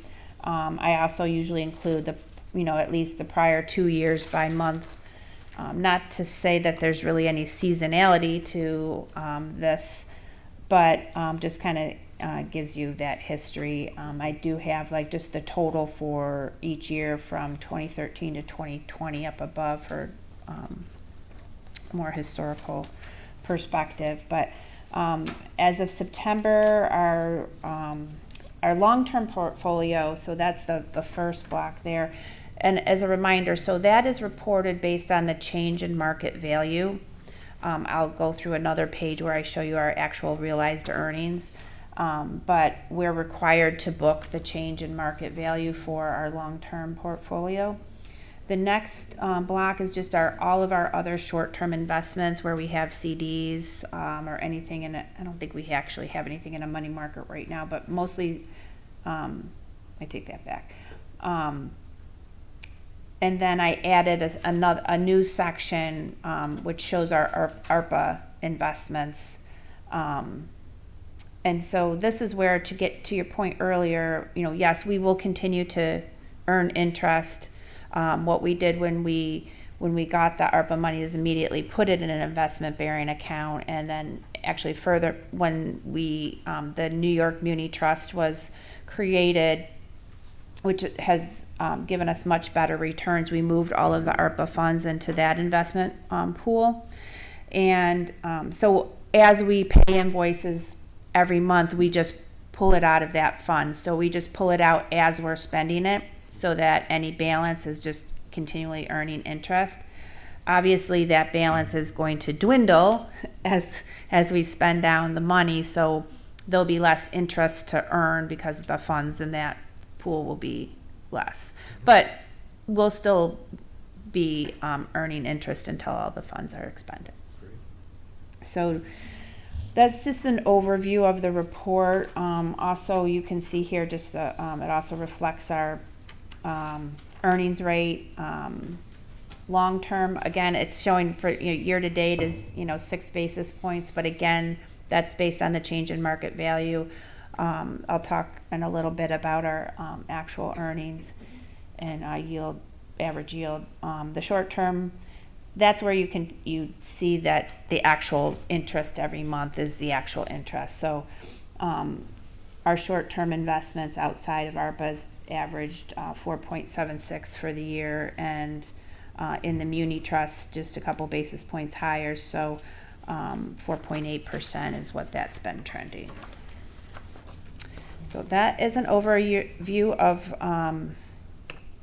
this report to date. So that'll start up again on a monthly basis. You'll see that. The next one pager, this page here, as a reminder, we changed our budget policy, so to speak, in our investment policy to budget capital projects revenue based on realized earnings. So this is a report that tracks the actual interest payments on our long-term portfolio and short-term investments on a monthly basis. So year to date for that's a typo there. That last row should say 23. So year to date, we've received $1,159,000 in interest payments on our long-term investments, 1.8 million, a little bit over that in our short-term portfolio, and then through September, 672,000 on our ARPA portfolio. The number 913 below is our cumulative earnings on the ARPA funds. So 913 has been earned since we received the funds. We did utilize the 230,000 already to put back into the ARPA projects pool. Of the 2023 earnings, we had projected we would earn at least $800,000, which we have included in the 2024 budget. So anything beyond what we earned this year, anything that we earn beyond $800,000 would be available for what we earn next year for whatever would be the choice of the legislature. So, any questions on that? Yes. So, back to your page here, it says cumulative year-to-date earnings is $2,896,000. That's not including the ARPA funds, correct? That does include the ARPA funds, yeah. And that money, just for simplicity, where does that fall back into?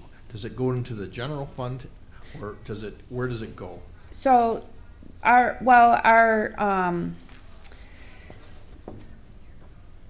so it's part of the fund balance calculation of all of the funds. So that would be, like a long-term asset on the financial statements. Mm-hmm.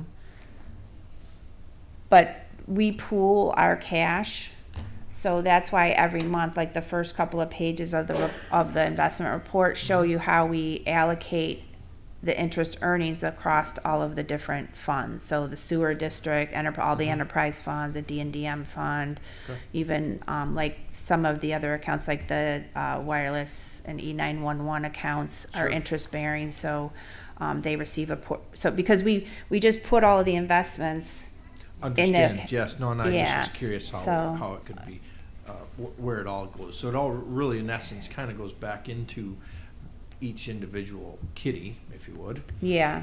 And question, if we had a zero fund balance, how would that negatively affect this number, this 2.896 million? Well, that number would be zero too. Oh, well, because essentially, so getting into the next area here, our liquidity management and strategy, and what we've been working on with 3+1, they help us to know how much cash on hand we can have invested in a 6-month window, a 12-month or longer window. So with our fund balance being where it is today, a majority, in essence, a majority of that is in long-term investments because we know we're not going to need it next month. So, and then every month we have investments that pay down and interest and pay down, and depending on our cash needs, we either just reinvest that, or especially this time of year, this is when we start to have low cash balances.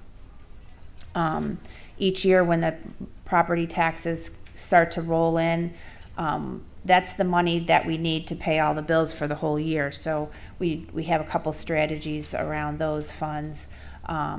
Generally, we put those into some rolling CDs, or we lock them up. Years prior to COVID, strategy we used was to put them in like a 6 or 9 month treasury so that they would mature in October and November.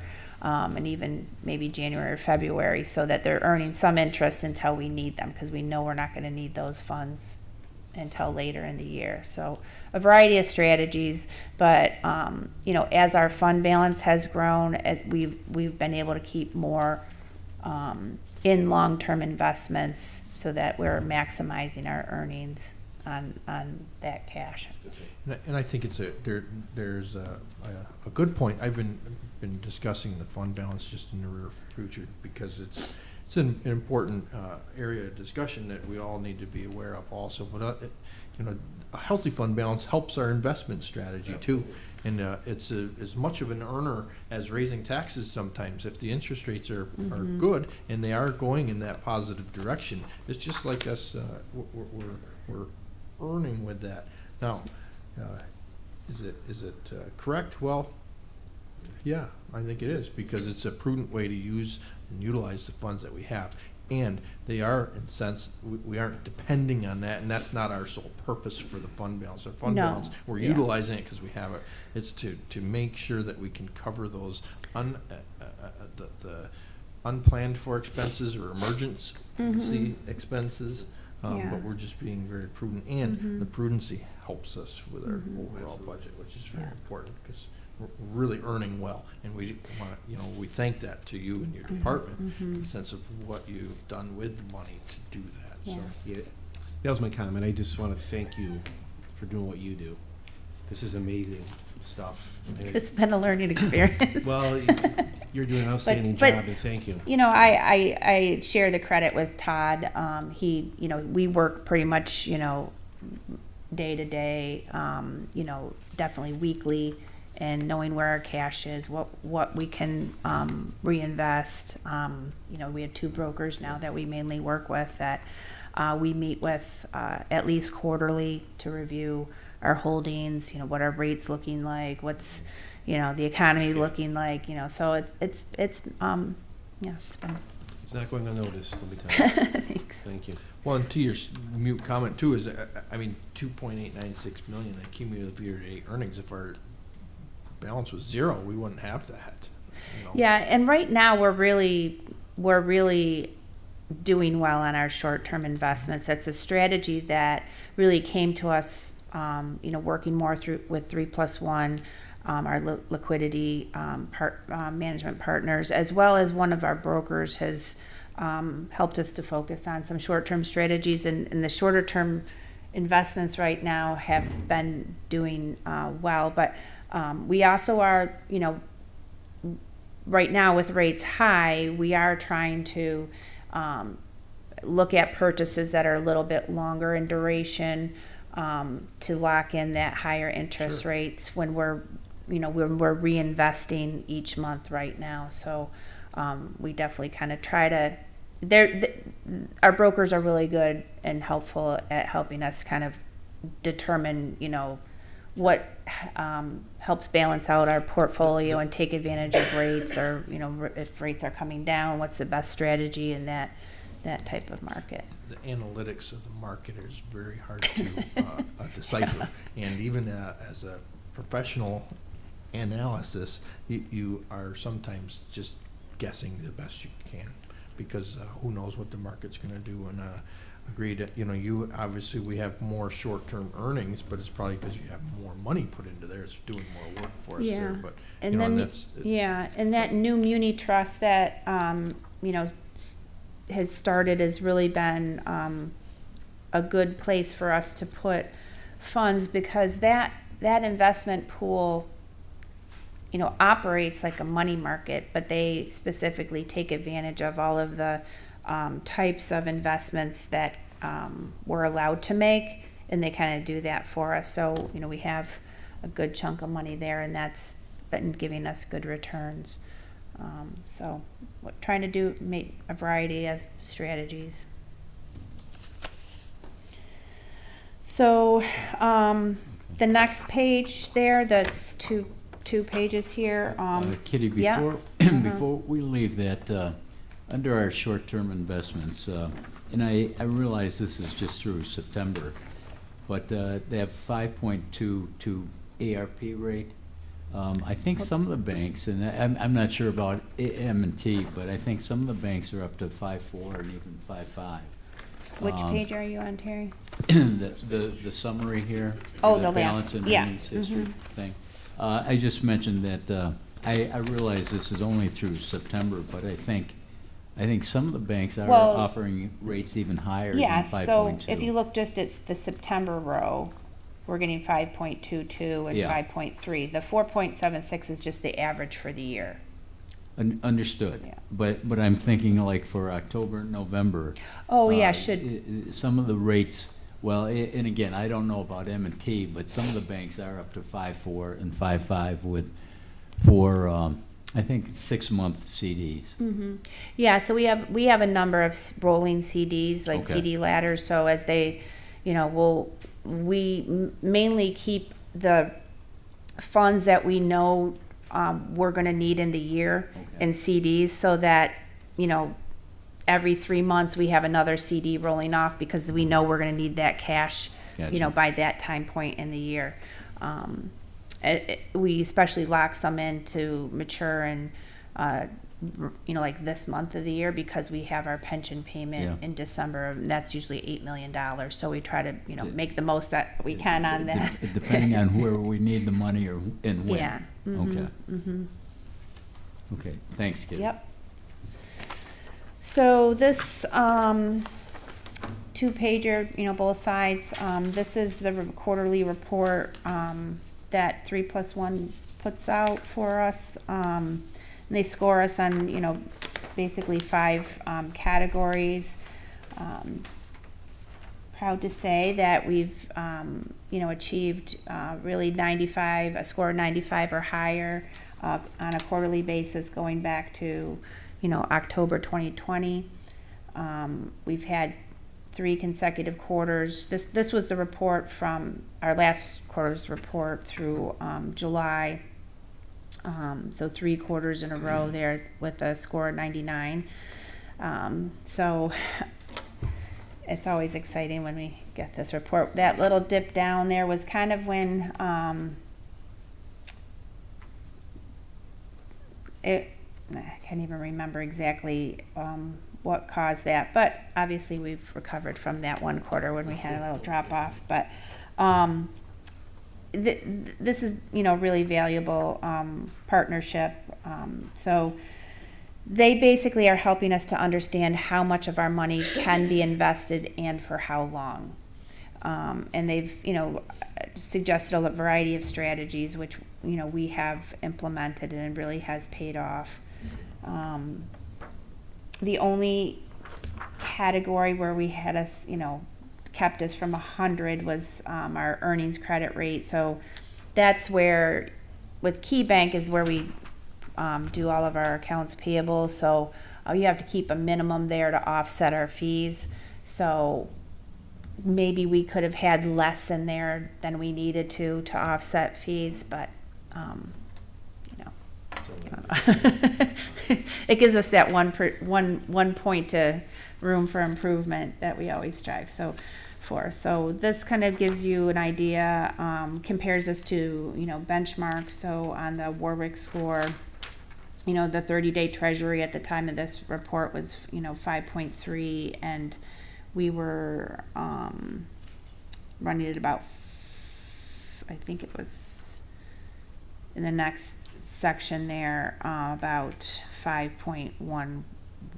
So they keep us informed on where we are relative to other counties, other benchmarks.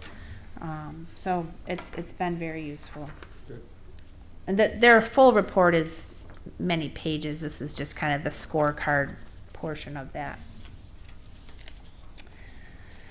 So just lastly, on the investment policy, I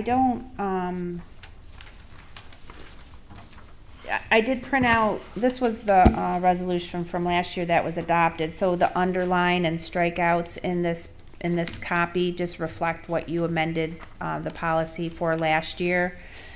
I don't see any areas where I don't recommend any changes right now. So unless you want to read through this and can think of anything, you can let me know and we can pre-file something for next month or January. But there hasn't been any changes in the state law in terms of what investments that we can use, and we haven't changed any banks. So there's nothing right now that I would change. So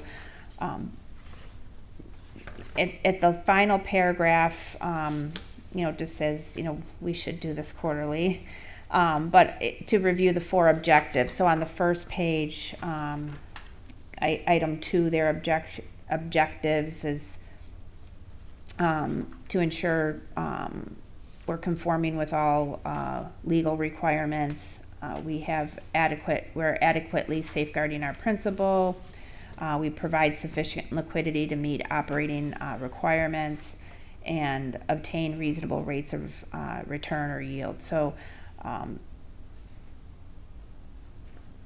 I can attest that it is, to the best of my knowledge, all of our investments are meeting legal requirements. We invest only with banks that collect, they have to have a certain collateralization of any of our investments. And we do actively review our liquidity with 3+1 to make sure that we have enough liquid cash to pay all our bills every week. And compared to some benchmarks, I think we're doing okay in terms of our rate of return and yield. So. Fantastic job. Any other questions? Just to be clear too, it's the legislature's obligation to review this at least once a year, correct? And also to say that we invest or reviewed our investment policy, right? So this is the time frame at which this is being completed for our Yes. to do, you know, our obligation to do so. So that's the important part of why we are doing Yes. this today. So I would just add on to that, so quarterly, we should be probably reviewing all a similar, review, so, if we wanna just try to proactively add that to the agenda for the whole year at a time, so I was, but also just, for clarification on that annual, that component on the last page of the policy, that annual review is to review the holdings. So that's this complete listing of all of the different investments. I will try, I'll remember to either send to you ahead of time or include in the next report some pie charts to show you the ratio of, what's different types of bonds are included in our portfolio. I mean, this just gives you a listing, but maybe I can even see if I can include that pie chart in each month's report.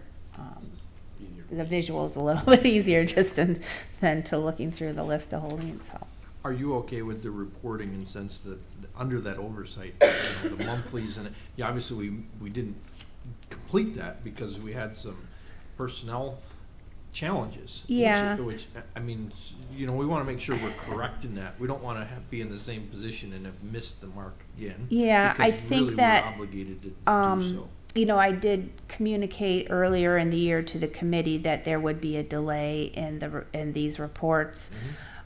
So, I'll have that noted in my files, and that, in today's meeting, we're catching up for the year.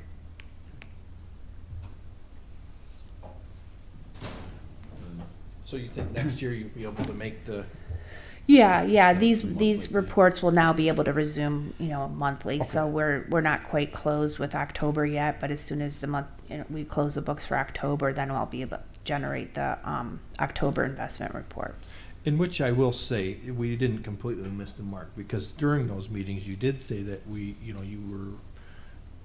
didn't necessarily review it, but you stated you just didn't have it done, and we were in acknowledgement that we were okay with that. Yeah. We could have held you to the fire and said, well, get it here, so we took responsibility, we did discuss it. We did. So, I think we're covered, and I just want to make sure that, moving forward, we still want to stay with that, and if it's obtainable, otherwise we can make the adjustment, and that's why I'm bringing it up. So. Yeah. So. Dan, this isn't a question, but Kitty, if I'm reading this this chart correctly, this cash vest score history. So for over the last 3 years, we've had 100% scores for 5 quarters. I think so the beginning one, that's where, we did have 5 quarters in a row in which we did have a score of 100, and you might have recalled that Joel Rulison, their CEO, gave a. We have received they have a 90 plus annual award. They came and gave us an award for that. Yeah. They actually increased the ratings, the scale, right? Because of. Well, they said they are trying to figure out changing the rating scale, because. But so that score is that award that they give is for anyone who has 4 consecutive quarters over 90, and so we've consistently done that. We had 100 for 5 quarters. Yeah. Well, look, I think you, the finance department, our investment folks, I think you've done an excellent job. Keep up the good work. We appreciate it. All right. Thank you.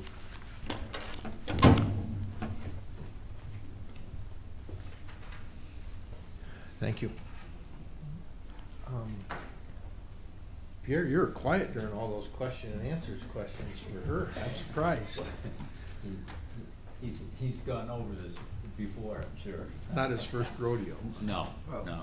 And I would echo Legislator Nebel's comments that our finance department, we're truly blessed with the quality of work that they do with our investments, and the results verify that. And I was also pleased with the quality of the discussion that happened in the committee meeting I didn't need to jump in or add anything, so well done, committee. Well, good, and thank you. It is important that we do what we need to, and I'm sure the legislature office is always making sure that we are reviewing what we need to, because as myself, I don't remember the exact things that we need to be doing all the time, and making sure that it's done on a monthly basis. But I know there's a few other areas that we should be reviewing from time to time, and we're obligated to, but we sometimes forget about that. One is the insurance risk lady, and we want to make sure we are doing what we need to. So, thank you. Anyone else have anything under other? No. Then I'd entertain a motion to adjourn. Make a motion to adjourn, Chair? I'll second that. All those in favor? Aye. Aye. Opposed? Carried. Thank you. We are adjourned.